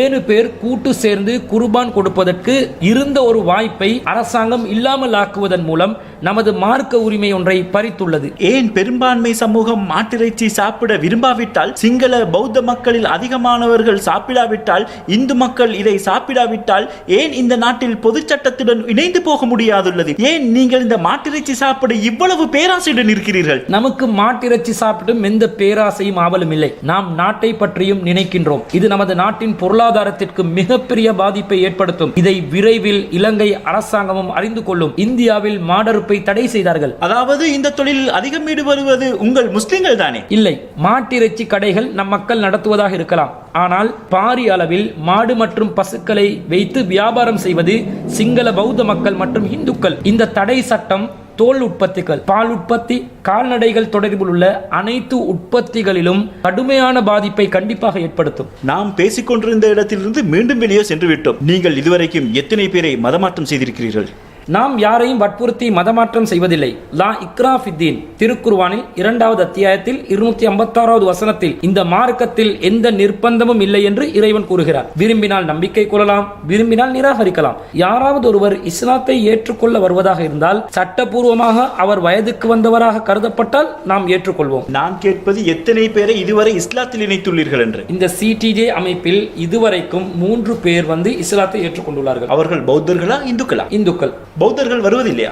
இதுவரை வந்ததில்லை. அதாவது நீங்கள் மதமாற்றம் செய்வதில் அதிகம் கவனம் செலுத்துவது எந்த வயதெல்லையில் உள்ளவர்களை? நாம் நமது மக்கள் தொகையை அதிகரிக்க செய்ய எந்த முயற்சியும் செய்வதில்லை. நாம் இதுவரைக்கும் அதிகமாகவே இருக்கிறோம். நீங்கள் மதமாற்றம் செய்வதற்கு ஹவுஸ் டு ஹவுஸ் கம்பெயின் ஒன்று செய்தீர்கள்? இல்லை, நாம் அவ்வாறு செய்வதில்லை. நாம் செய்தியை எத்தி வைப்போம், அது நமது உரிமை. உங்கள் டார்கெட் பாடசாலை படிப்பை முடித்துவிட்டு வெளியேறும் மாணவர்கள்? இல்லை, நமக்கு அப்படி ஒரு தேவை இல்லை. நமக்கு நமது சனத்தொகையை கூட்டிக் கொள்ளும் எந்த தேவையும் இல்லை. இஸ்லாம் என்றால் கட்டுப்படுவதை யாருக்கும் பலவந்தமாக செய்ய முடியாது. ஒருவர் விரும்பி ஏற்றுக்கொண்டால் தான் இறைவனின் கட்டளைகளுக்கு கட்டுப்பட முடியும். ஸ்கூல் லீவர்ஸ் தப்லீக் ஜமாத் பயிற்சிகளுக்கு செல்கிறார்கள். அது என்னவென்றால், பொதுவாக பாடசாலை மட்டங்களில் முஸ்லிம் மாணவிகள், முஸ்லிம் அல்லாதவர்கள் அல்ல, முஸ்லிம் மாணவர்களை தப்லீக் ஜமாத் அமைப்பினர் பள்ளிவாசலுடன் தொடர்பு படுத்த ஜமாத்தில் கொண்டு போகும் ஒரு நடைமுறை உள்ளது. அங்கிருந்து குர்ஆனை பற்றி, இஸ்லாத்தை பற்றிய அடிப்படைகளை கற்றுக் கொடுத்த பிறகு, உங்களைப் போல் சிறுவயதில் அந்த காலத்தில் இருந்தவர் தானே நீங்களும் இப்படி இருக்கிறீர்கள். இதுதான் உங்கள் டார்கெட்டாக இருக்கின்றது. அவர்களைத்தானே நீங்கள் தௌஹீத்வாதிகளாக எடுக்கிறீர்கள்? இல்லை, நாம் அவ்வாறு யாரையும் இலக்கு வைத்து நமது பிரச்சாரங்களை செய்வதில்லை. நமது பிரச்சாரங்கள் எப்போதும் பகிரங்கமாகத்தான் நடைபெறுகிறது. நாம் ரகசியமாக எந்த பிரச்சாரத்தையும் செய்வதில்லை. நாம் நடத்தும் நிகழ்ச்சிகளை பகிரங்கமாகவே தான் நாம் நடத்தி வருகிறோம். பெரும்பாலும் நாம் லைவ் நிகழ்ச்சிகள் தான் செய்கிறோம். நமது பிரச்சாரம் பகிரங்கமாக இருப்பதால் நமக்கு இலக்கு வைக்கும் ஒரு கூட்டம் இல்லை. யாராக இருந்தாலும் நாம் சொல்வது விருப்பம் என்றால் ஏற்றுக்கொள்ளலாம். ஆனால் தெளிவாக ஸ்கூல் லீவர்ஸ் தான் உங்கள் டார்கெட், அப்படித்தானே? நாம் அவ்வாறு யாரையும் டார்கெட் செய்வதில்லை. யாருக்காக இருந்தாலும் இஸ்லாத்தை நாம் பகிரங்கமாகவே பிரச்சாரம் செய்து வருகிறோம். முஸ்லிம் அல்லாதவர்களுக்கு கூட இஸ்லாமோர் அறிமுகம் என்ற பெயரில் கேள்வி பதில் நிகழ்ச்சி ஒன்றை நாம் நடத்துகிறோம். அதில் முஸ்லிம் அல்லாதவர்களை நேரடியாக அழைத்து கேள்வி கேட்க சொல்லி நாம் பதில் வழங்கி வருகிறோம். ஆனால் நாங்கள் மறைந்திருந்து எந்த ஒரு நிகழ்ச்சியும் செய்வதில்லை. அப்படி என்றால் ஜமாத்தே அன்சாரி சுன்னத்தி முஹம்மதியா என்னும் அமைப்புக்கு யாருக்கு சொந்தமானது? அது இலங்கையில் தடை செய்யப்பட்ட அமைப்பா? இல்லை, அது தடை செய்யப்பட்ட அமைப்பு அல்ல. ஜமாத்துல் அன்சாரி சுன்னத்தில் முஹம்மதியா என்பது பரகஹதினியாவில் உள்ள ஒரு அமைப்பு. அதில் தலைவராக இருப்பவர் அபூபக்கர் சித்திக் மதனி என்பவர். நான் அறிந்தவரை அவர் ஒழுக்கமுள்ள ஒரு நல்ல மனிதராக இருக்கிறார். உங்களுக்கு ஹிஸ்புல்லாவை தெரியும்? ஆம், ஹிஸ்புல்லாவை தெரியும். அவரின் மகன் நிராசை தெரியும்? ஆம். அவருடன் தொடர்புகள் உண்டா? நமக்கு பொதுவாக அவர்கள் அறிமுகமானவர்கள். அவருக்கு சவுதியிலிருந்து நிதி வருவதை பற்றி உங்களுக்கு தெரியும்? ஆம், அவர் வெளிநாட்டு நிதிகளை பெற்று இலங்கை மத்திய வங்கி ஊடாக ஒரு பல்கலைக்கழகத்தையும் செய்தார். மத்திய வங்கி ஊடாக? நாம் அறிந்தவரை அப்படித்தான். அதாவது அந்த அளவுக்கு ஹிஸ்புல்லாவுடன் தொடர்புகள் இருந்திருக்கின்றது, அப்படித்தானே? ஹிஸ்புல்லாவின் கேரக்டரை ரத்தன தேரர் தான் உலகத்திற்கு பிரபல்யமாக்கினார். அந்த நேரத்தில் நாமும் அவரை பற்றி தேட ஆரம்பித்தோம். என்ன நடக்கிறது என்று ஆய்வு செய்தோம். மட்டக்களப்பு பல்கலைக்கழகத்திற்கு நாம் சென்று கள ஆய்வு செய்தோம். நாம் அங்கே என்ன நடந்துள்ளது என்று ஒரு ஆய்வு நடத்தி அறிக்கையை நாங்கள் எடுத்திருக்கிறோம். அதனால் அதை பற்றி நமக்கு நன்றாக தகவல் தெரியும். நாம் ஒரு முக்கியமான கட்டத்துக்கு வருவோம். ஜஹ்ரானை நீங்கள் சந்தித்ததில்லை என்று சொல்கிறீர்கள். போன் மூலமாக கூட பேசியதில்லையா? இல்லை, பேசியதில்லை. ஆனால் அவர் உங்கள் முகநூலில் இருந்ததாக நீங்கள் கூறியிருந்தீர்கள். இல்லை, அவர் முகநூல் வழியாக பரப்பும் வீடியோக்களை நாம் பார்த்துள்ளோம் என்றே கூறியிருக்கிறார். அவர் உங்கள் முகநூலில் ஃப்ரெண்ட் லிஸ்டில் இருக்கவில்லையா? இல்லை, ஃப்ரெண்ட் லிஸ்டில் இருந்ததில்லை. அவர் வீடியோக்கள் நமக்கு கிடைக்கும். முகநூல் வழியாக யாராவது ஷேர் செய்தாலும் வரும். அவருடையும் வருகிறது, உங்களுடையதும் வருகிறது. நமது நண்பர்கள் யாராவது ஷேர் செய்தால் அந்த வீடியோக்கள் வரும். அடுத்தது, நமது அமைப்பை சுற்றி தௌஹீத் பேரில் பிரச்சாரத்தில் ஈடுபடுபவர்களின் பிரச்சாரங்களை நாம் கூர்ந்து அவதானித்து வருகிறோம். அவரும் ஒன்று, நீங்களும் ஒன்று. அவரும் பிரச்சாரம் செய்கிறார், நீங்களும் பிரச்சாரம் செய்கிறீர்கள். நீங்கள் சிடிஜியில் பிரச்சாரம் செய்கிறீர்கள், அவர் என்டிஜியில் பிரச்சாரம் செய்கிறார். பிரச்சாரங்கள் என்ற அடிப்படையில் ஒன்றாக தோன்றினாலும் பிரச்சாரம் செய்யும் கொள்கையில், கண்டென்ட்டில் நிறைய வித்தியாசங்கள் உள்ளது. அது எந்த வித்தியாசம்? அவர் இஸ்லாத்திற்கு மாற்றமான பல விடயங்களில் அந்த காலத்திலேயே பிரச்சாரம் செய்து வந்தார். நீங்களும் அதைத்தான் செய்கிறீர்கள். நீங்கள் புத்தகம் அடித்தும் செய்வதும் இஸ்லாத்துக்கு எதிரான செயல் ஒன்றுதான். நாம் இஸ்லாத்திற்கு எதிராக சொல்வதாக கூறுகிறீர்களே தவிர அதை யாரும் நம் முன்னால் நிரூபிப்பதில்லை. ஆனால் ஜஹ்ரானுக்கு அந்த காலத்திலேயே பகிரங்கமாக நாம் விவாதத்திற்கு அழைப்பு விடுத்திருந்தோம். விவாத கடிதம் அனுப்பினோம். 13 தலைப்புகளை அதிலே போட்டோம். அதில் 13வது தலைப்பே தாவா களத்தில் ஜஹ்ரானின் திருகுதாளங்கள் என்பதுதான். நாம் SLTJ அமைப்பில் இருக்கும் போது இது நடைபெற்றது. ஜஹ்ரானில் வழியில் செல்லும் போது இப்படி சரி சந்தித்ததில்லையா? இல்லை, அப்படி சந்தித்ததில்லை. தனிப்பட்ட இவர்தான் ஜஹ்ரான், அவர் நம்மை சந்திக்கிறார் என்ற வகையில் ஜஹ்ரானை நாம் ஒருபோதும் சந்தித்ததில்லை. நான் கூறினால் ஜஹ்ரானும் அப்துல் ராசிக்கும் ஒரே நாணயத்தின் 2 பக்கங்கள் என்று? இல்லை, அது தவறு. தவறு. அப்படி என்றால் நான் கூறினால் நாளைய ஜஹ்ரான் அப்துல் ராசிக் என்று. ஜஹ்ரானும் வாழ்க்கையை துவங்கியது அப்துல் ராசிக்கை போலத்தான். அப்துல் ராசிக் சென்று கொண்டிருப்பது ஜஹ்ரான் போகும் திசைக்கு என்று ஏற்றுக்கொள்வீர்களா? இல்லை, ஏற்க மாட்டேன். கொள்கை ரீதியாகவே நாம் வித்தியாசப்பட்டிருக்கிறோம். இல்லை, ஆரம்பிப்பது இப்படித்தான். இல்லை, நாம் இந்த குர்ஆன் மொழிபெயர்ப்பில் தெளிவாக குறிப்பிட்டுள்ளோம். ஈஸ்டர் தாக்குதலுக்கு பிறகு நாம் இதை கூறவில்லை. நாம் 2005ஆம் ஆண்டு திருக்குர்ஆனை மொழிபெயர்த்து வெளியிட்டிருக்கிறோம். இதில் 53வது குறிப்பும் 54வது குறிப்பும் 76வது குறிப்பும் ஜிஹாத் என்ற பெயரில் ஒரு தனிநபரோ அல்லது குழுக்களோ அரசுக்கு எதிராக ஆயுதம் ஏந்தி போராடுவதை பயங்கரவாதம் என்று நாம் தெளிவாக 2015ஆம் ஆண்டிலேயே கூறியுள்ளோம். புலஸ்தினி மகேந்திரன், சாரா, கட்டுவாப்பிட்டிய தேவாலயத்தில் குண்டு தாக்குதலில் ஈடுபட்ட ஹஸ்தூனின் மனைவிக்கு உங்களை எப்படி தெரியும்? அந்த இருவரும் ஹஸ்தூன் மற்றும் சாரா புலஸ்தினி மகேந்திரன் 2015ஆம் ஆண்டில் SLTJ அமைப்பின் பிரதான அலுவலகத்திற்கு ஒரு முறை வந்தார்கள். யார் வந்தார்கள்? ஹஸ்தூனும் சாரா புலஸ்தினியும். புலஸ்தினி மகேந்திரன் பேரை மாற்றியது நீங்கள் தானே ஜாரா ஜஸ்மின் என்று பேரை மாற்றினீர்கள். இல்லை, அவர் இஸ்லாத்தில் இணைந்து அந்த பேரை அவராகவே தான் வைத்துக் கொண்டார். அவரை இஸ்லாத்துக்கு எடுத்தது நீங்கள் தானே ராசிக்? இஸ்லாத்திற்கு யார் வந்தாலும் நான் வரவேற்போம். இல்லை, அவ்வாறில்லை, கொஞ்சம் இருங்கள், நாங்கள் ஒரு வரிசை கிழமைப்படி வருவோம். இப்போ 2015ஆம் ஆண்டு அங்கு அவர்கள் வரவில்லை தானே? நீங்கள் தானே அவர்களை கடத்தினீர்கள்? கடத்தியதாக அவரின் தாயார் கூறியதை நானும் கேட்டேன். ஆனால் அவரை நாம் கடத்தவில்லை. அவரின் தாய் சொல்கிறார் 2015ஆம் ஆண்டு ஜூலை மாதம் 29ஆம் தேதி டியூஷன் வகுப்புக்கு செல்லும் புலஸ்தினி மீண்டும் வீட்டுக்கு வரவில்லை என்று சொல்கிறார். அப்படித்தானே? சரி. தாய் வீட்டுக்கு வருகிறார். சரி. இது கமிஷனில் அவர் வழங்கும் சாட்சியத்தை நான் கூறுகின்றேன். அதற்கு பிறகு நீங்கள் கால் பண்ணி பிள்ளை பாதுகாப்பாக இருப்பதாக கூறுகிறீர்கள். இருப்பது எங்கே? இங்கே மாளிகாவத்தை அலுவலகத்திற்கு, அதாவது இந்த இடத்திற்கு வருகிறார். SLTJ அலுவலகத்திற்கு. அப்போது SLTJ மாளிகாவத்தில் தானே? மாளிகாவத்தில். நீங்கள் கதையை சொல்லுங்களே, நான் சொல்ல தேவையில்லை தானே? வந்தார்கள். புலஸ்தினி ஹஸ்தூனுடன் வந்தார். வந்து இஸ்லாத்தை தழுவ வேண்டும் என்றார். கொஞ்சம் இருங்கள், ஹஸ்தூனுக்கும் இவர்களுக்கும் இடையில் காதல் தொடர்பு ஏதாவது இருந்ததா? ஆம், காதல் தொடர்பு இருந்தது. இருவரும் வந்து இவர் இஸ்லாத்தை ஏற்க வேண்டும் என்று கூறும்போது அவரின் வயது விவரத்தை பார்த்து நீங்கள் 18 வயதுக்கு மேல் என்பதனால் இஸ்லாத்தை ஏற்க முடியும், ஆனால் உங்கள் பொறுப்பை எங்களுக்கு ஏற்க முடியாது என்று நாம் வலியுறுத்தி கூறினோம். நீங்கள் சொல்கிறீர்கள்? ஆம், நான் சொல்கிறேன். அவ்வாறு கூறும்போது அந்த இருவரும் அவர்களின் பொறுப்பை அமைப்பு ஏற்றுக்கொள்ளுங்கள் என்று கூறினார்கள். புலஸ்தீனியின் பொறுப்பை ஏற்றுக்கொள்ளுங்கள் என்று இருவரும் கூறினார்கள்.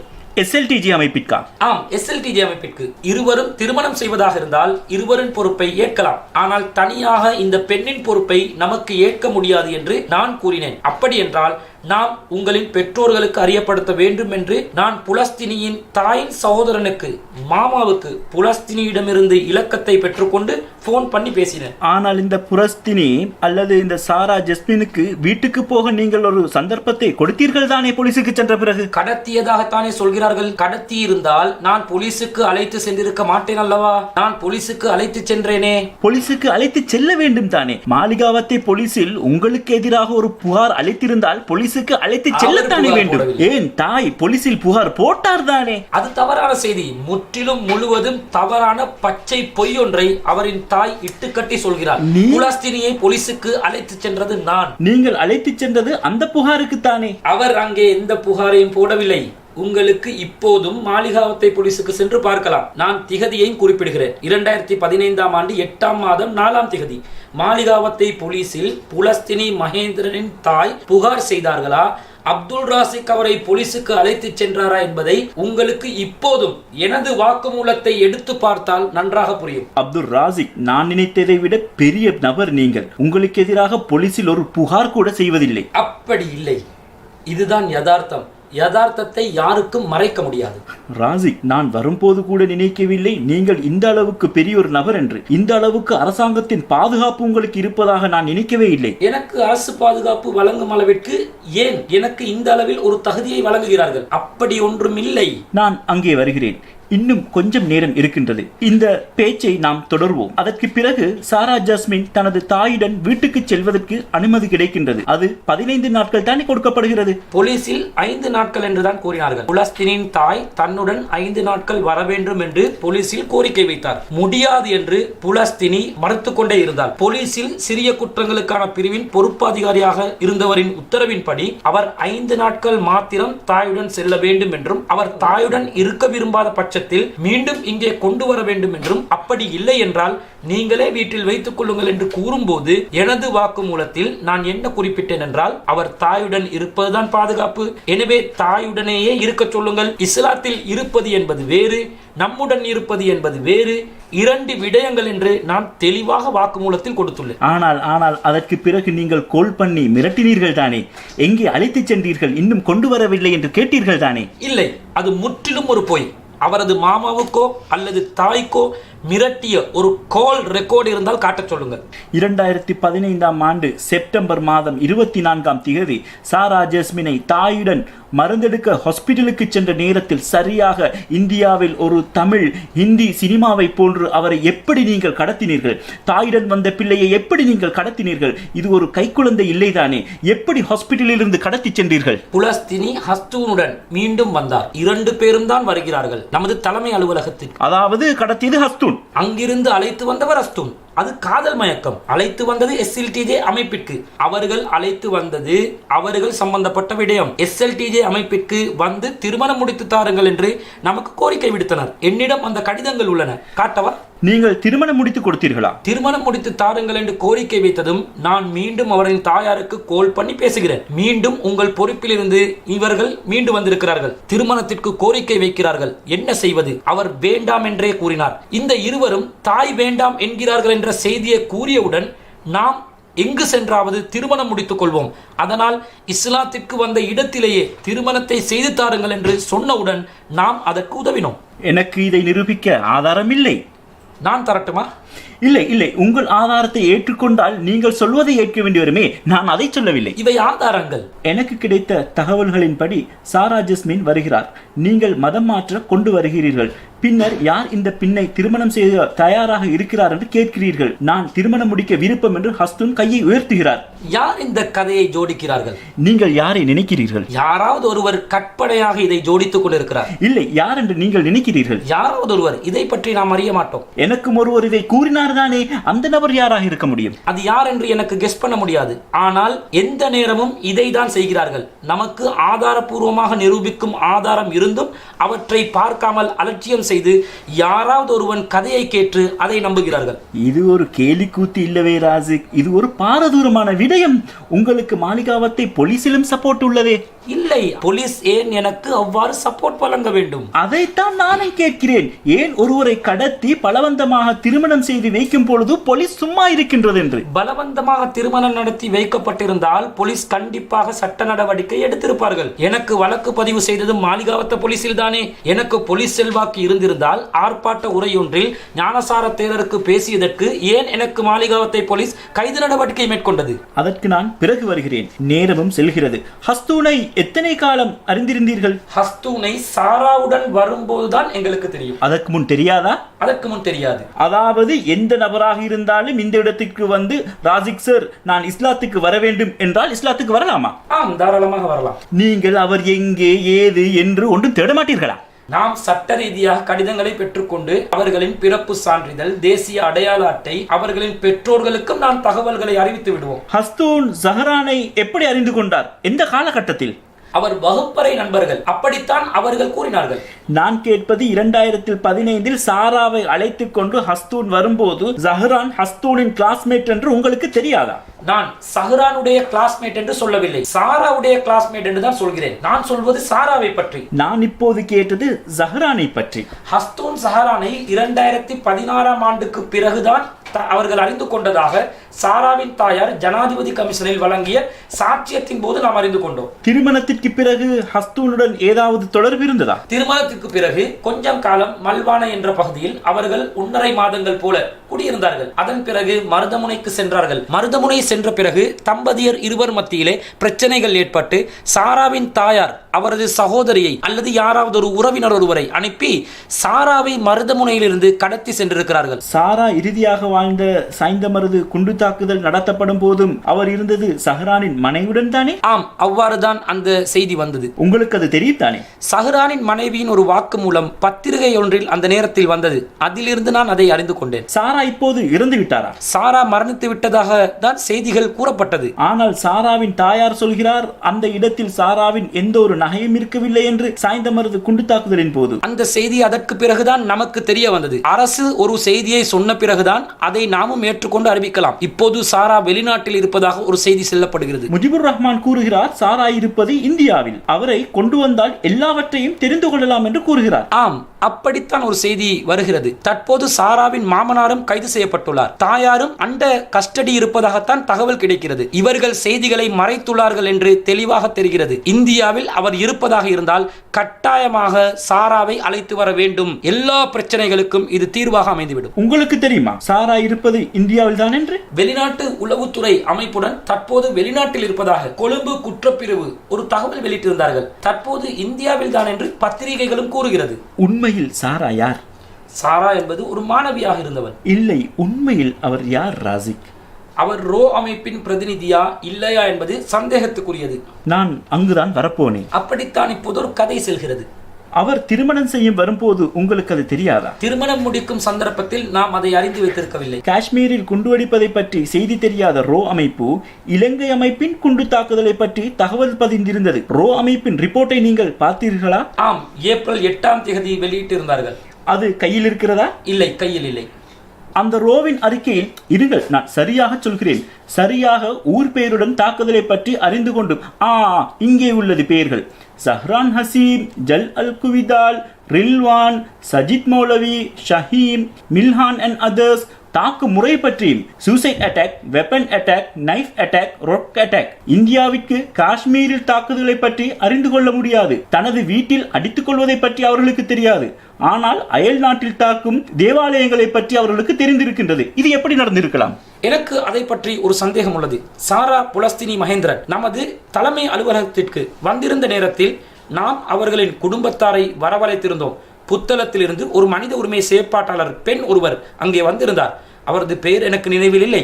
அந்த மனித உரிமை செயற்பாட்டாளர் நாம் அனைவரும் ஒன்று சேர்ந்துதான் இந்த குடும்ப பிரச்சனையை தீர்க்க வேண்டும் என்று நாம் போலீசுக்கு சென்றிருந்தோம். அது அந்த குடும்ப பிரச்சனையின் போது தானா வந்தார்? ஆம், குடும்ப பிரச்சனையின் போது 2015ஆம் ஆண்டில்.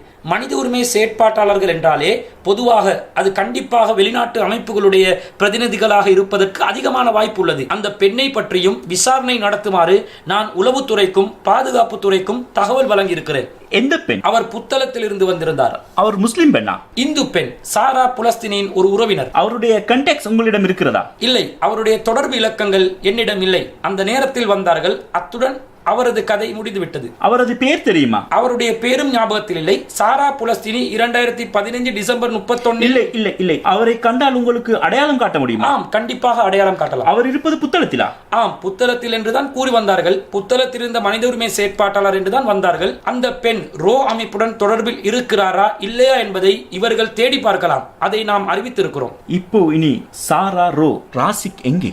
ராசிக் இலங்கையில். ராசிக்கை வழிநடத்துவது யார்? யாரும் என்னை வழிநடத்த முடியாது. உண்மை சொல்லுங்கள் ராசிக். உண்மையைத்தான் சொல்கிறேன். நீங்கள் ஒரு உளவாளி. இல்லை, நாம் யாருக்கும் காசு பணத்திற்காக அடிமையாகுபவர்கள் அல்ல. இல்லை, நீங்கள் ராணுவத்தின் ஒரு உளவாளி. இல்லை, அவ்வாறு செய்யவில்லை. நான் அதை நிரூபித்து காட்டவா? ஆம், நிரூபித்து காட்டுங்கள். என்ன சவால்? எதுவாக இருந்தாலும். நான் பொய் சொல்வதாக இருந்தால் எனக்கு எதிராக 100% சட்டத்தை நடைமுறைப்படுத்துங்கள். சரி என்றால் நாம் இருவரும் இப்படி அல்ல இருந்திருக்க வேண்டும். நீங்கள் கைது செய்யப்பட்டிருக்க வேண்டும். நீங்கள் சொன்ன செய்த வேலைகளுக்கு நீங்கள் இப்போது கைது செய்யப்பட்டிருக்க வேண்டும். ஆனால் உங்களுக்கு அரச பாதுகாப்பு கிடைக்கின்றது, குறிப்பாக நல்லாட்சியின் போது. நல்லாட்சியின் போது அரச பாதுகாப்பு இருக்கிறது என்றால் இப்போது என்ன பாதுகாப்பு இருக்கிறது? எந்த ஆட்சி இப்போது இருக்கிறது? எல்லா ஆட்சிகளும் பாதுகாப்பு தருகிறது என்றால் அந்த அளவிற்கு நான் யார்? அதனால் தான் நான் கூறினேன் நீங்கள் ஒரு இன்ஃபார்மர் என்று. இல்லை, இன்ஃபார்மர் அல்ல. மக்கள் அமைப்பு என்ற வகையில் நமது சமூகத்தில் ஏதாவது ஒரு மாற்றம் இருந்தால் அதை பாதுகாப்பு துறைக்கு அறிவிப்பதற்கு நமக்கு ஒரு சமூக பொறுப்பு உள்ளது. அதனால் தான் நீங்கள் இன்னும் சுதந்திரமாக இருக்கிறீர்கள். ஒருபோதும் ஒருபோதும் காசு பணத்திற்காக தகவல் பரிமாறும் வேலையை நான் ஒருபோதும் செய்ததில்லை. நாட்டு பற்றுக்காக சில தகவல்களை வழங்கியுள்ளேன். அசாத் சாலி கேட்கிறார், நீங்கள் எப்படி வெளியில் இருக்கிறீர்கள் என்று. ஞானசார தேரர் கேட்கிறார், நீங்கள் எப்படி வெளியே இருக்கிறீர்கள் என்று. மெடில்லே பஞ்சாலோக சிங்களே சங்விதான தேரர் கேட்கிறார், கைது செய்யுமாறு. சிஐடியில் புகாரும் கொடுக்கிறார். ஷானி அபேசேகர சொன்னாராம், நான் இந்த புகாரை பெற்றுக்கொண்டதாகவும் டிவியிலும் சொல்ல வேணாம் என்று. ஏன் இந்த அளவு உங்களுக்கு பாதுகாப்பு? தீவிரவாத தடுப்பு பிரிவு, குற்ற புலனாய்வு பிரிவு என்னிடம் வாக்குமூலம் பெறுகிறார்கள். ஜனாதிபதி கமிஷனுக்கு நீங்கள் செல்லவில்லை தானே? ஜனாதிபதி கமிஷனுக்கு வாக்குமூலம் கொடுப்பதற்கு மாத்திரம் 4 தடவைகள் நான் சென்றிருக்கிறேன். அனைத்து தகவல்களையும் ஆதாரங்களுடன் நான் கொடுத்துள்ளேன். அதே போன்று இலங்கையில் போலீஸ் நிலையங்கள் 9க்கும் மேற்பட்ட போலீஸ் நிலையங்களில் நான் வாக்குமூலங்களை கொடுத்துள்ளேன். கைது செய்ய வேண்டிய அளவிற்கு ஏதும் காரணங்கள் என்னிடம் இருந்திருந்தால் கண்டிப்பாக கைது செய்யாமல் இருக்க மாட்டார்கள். அவ்வாறு இருந்தால் கண்டிப்பாக கைது செய்திருப்பார்கள். ஆனால் சட்டத்திற்கு மாற்றமாக நாம் ஒருபோதும் செயல்பட்டதில்லை. நாம் நாட்டை பற்றி நினைத்துதான் செயல்பட்டிருக்கிறோம். நான் நினைக்கின்றேன், ஈஸ்டர் தாக்குதல் தொடர்பிலான விசாரணை நடைபெறும் ஜனாதிபதி ஆணைக்குழுவுக்கு அப்துல் ராசிக்கை அழைத்தால் அதிகமான தகவல்களை பெறலாம் என்று. அனைத்தும் தயார் நிலையில் தான் உள்ளது. என்னை சாட்சியம் வழங்க அழைப்பது மாத்திரம்தான் மீதம் உள்ளது. அழைத்தால் அனைத்து ஆதாரங்களுடன் நான் தயாராக இருக்கிறேன். சிலோன் தௌஹீத் ஜமாத் அமைப்பின் ரஸ்மின் மௌலவி என்பவர் யார்? அவர் சிலோன் தௌஹீத் ஜமாத்தின் துணைத் தலைவராக செயல்படுகிறார். இதோ எனது வலது பக்கத்தில் இருக்கிறார். ரஸ்மின் மௌலவி அவர் ஒரு மௌலவிதானே? ஆம், அவர் ஒரு மௌலவிதான். அப்போ அவர் மற்றும் சாய்ந்த மருது தற்கொலை குண்டு தாக்குதலுக்கு தயாராக இருந்தவர் மத்தியில் என்ன தொடர்பு இருந்தது? அது அந்த நியாஸ் என்பவர். ரஸ்மின் மௌலவி 2016ஆம் ஆண்டு அவர் இஸ்லாத்தை பற்றி ஒரு கேள்வி பதில் நிகழ்ச்சிக்கு சென்றிருந்தார். அது காத்தாங்குடியில் ஹிஸ்புல்லா மண்டபத்தில் தான் அந்த நிகழ்ச்சி நடைபெற்றது. அந்த நிகழ்ச்சியின் போது பார்வையாளராக வந்த ஒருவர் தான் நியாஸ் என்பவர். நிகழ்ச்சியின் பிறகு அவருடன் எடுத்த போட்டோ தான் அது, வேறு எந்த தொடர்பும் இல்லை. நியாஸ் என்பவர் அவர் பல இணையதளங்களை நடத்தியுள்ளார். அவர் இணையதளங்களில் அந்த காலப்பகுதியில் கூட ISIS தீவிரவாதத்திற்கு எதிராகத்தான் எழுதி வந்தார். யார் எந்த சந்தர்ப்பத்தில் எப்படி மாறுவார்கள் என்று நமக்கு தெரியாது. நம்முடன் போட்டோ எடுக்க யாராவது முன் வந்தால் நாம் அதற்கு அனுமதி வழங்குவதுண்டு. ஹாரூன் ஷஹ்வி மௌலவி என்பவர் யார்? ஹாரூன் ஷஹ்வி மௌலவி என்பவர் கல்குடா பிரதேசத்தில் ஓட்டமாவடி பகுதியில் தௌஹீத் கொள்கையை ஏற்றிருக்கும் ஒரு மௌலவி ஆவார். அவர் ISIS அமைப்புக்கு ஆதரவாளர் தானே? இல்லை, அப்படி எந்த ஒரு ஆதரவும் இல்லை. அப்படி என்றால் IS அமைப்பின் கொடிகளை ஏந்திக் கொண்டு ஏன் அவர் ஆர்ப்பாட்டத்தில் ஈடுபட்டார்? இல்லை, இதோ என்னிடம் ஆதாரம் இருக்கின்றது, பாருங்கள். உண்மையான போட்டோக்கள் என்னிடம் உள்ளது. உண்மையான போட்டோக்கள் தான் இவை. இதோ இருக்கிறது அந்த போட்டோக்கள்.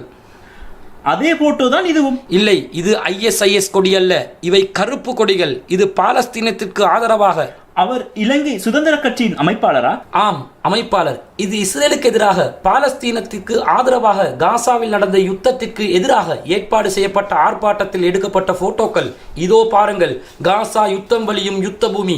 காசாவில் நடக்கும் அநியாயங்களுக்கு எதிராக நடத்தப்பட்ட ஆர்ப்பாட்ட போட்டோக்களே இவை. இதோ பாருங்கள். மௌலவிமார்கள் அனைவரும் ஒன்று சேர்ந்து, பாரம்பரிய மௌலவிமார்கள், கல்குடா பிரதேசத்தில் உலமா சபையின் மௌலவிமார்கள் அனைவரும் இருந்து செய்த ஆர்ப்பாட்டம் தான் இது. அது நீங்கள் ஷரியா சட்டம் வேண்டும் என்று ஆர்ப்பாட்டம் நடத்தியது போல்தானே? இல்லை, ஷரியா சட்டத்தில் நாம் வேண்டும் என்று கூறுவது சிவில் பகுதியை தான். குற்றவியல் பகுதியை நாம் ஒருபோதும் கேட்கவில்லை. இலங்கையில் நமக்கு தனி சட்டம் ஒன்று தேவையில்லை. நமக்கு திருமணம், விவாகரத்து, குழந்தைகளை தத்தெடுத்தல், வாரிசுரிமை சட்டம், பள்ளிவாயில் வகுப் சட்டம் போன்ற சட்டம்தான் வேண்டும் என்று கேட்கிறோம். பள்ளிவாசல்களுக்கு வாள்களை கொண்டு வந்த ஐக்கிய தேசிய கட்சியின் கொழும்பு நகரசபை உறுப்பினர் தாஜுதீனை உங்களுக்கு தெரியுமா? ஆம், கொம்பனி தெருவில் எனக்கு தெரிந்த ஒருவர். பள்ளிவாசல்களுக்கு எதற்கு வாள்கள்? அவர் அரசியல் தேவைக்காக அதை கொண்டு வந்துள்ளார்.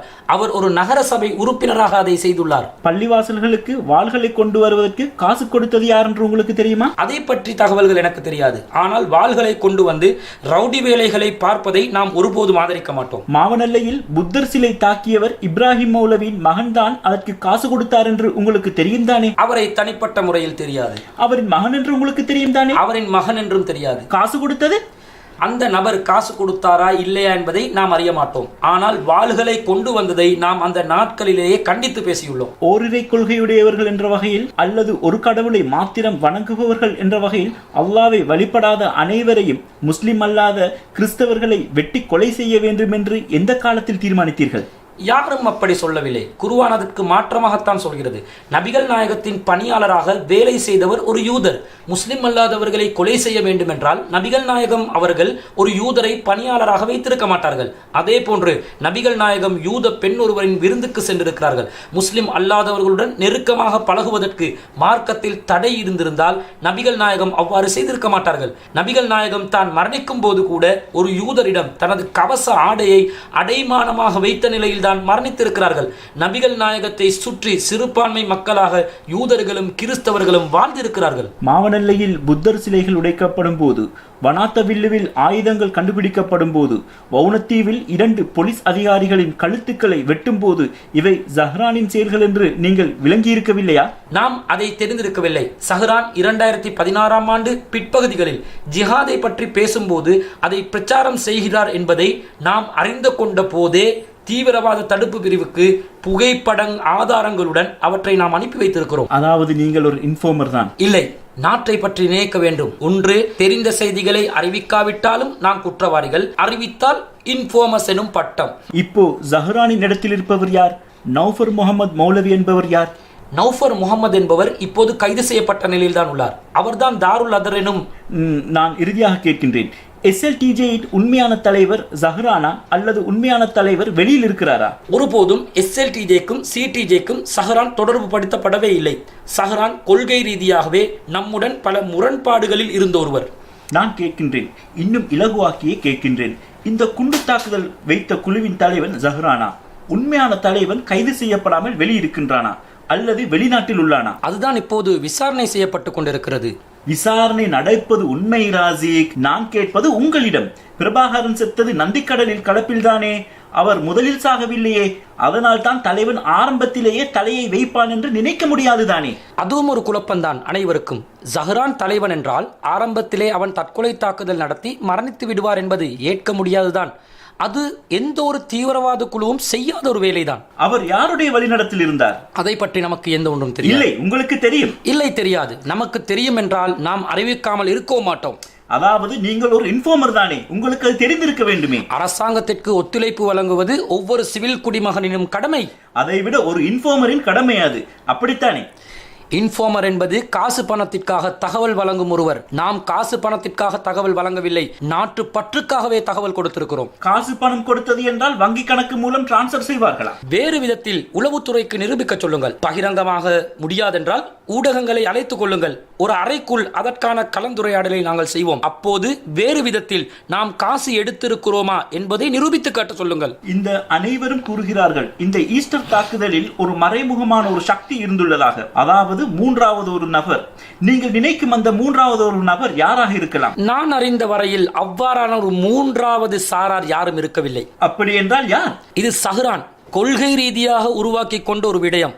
இதை பற்றி தெளிவான தகவல் இருந்தும் அதற்கான உரிய நடவடிக்கைகள் உடனடியாக எடுக்காதமைதான் இந்த எல்லாவற்றுக்கும் காரணம். கவனமின்மையா? கவனமின்மைதான். அரசு தரப்பிலும் பாதுகாப்பு தரப்பிலும் அந்த நேரத்தில் கவனமின்மை இருந்துள்ளது.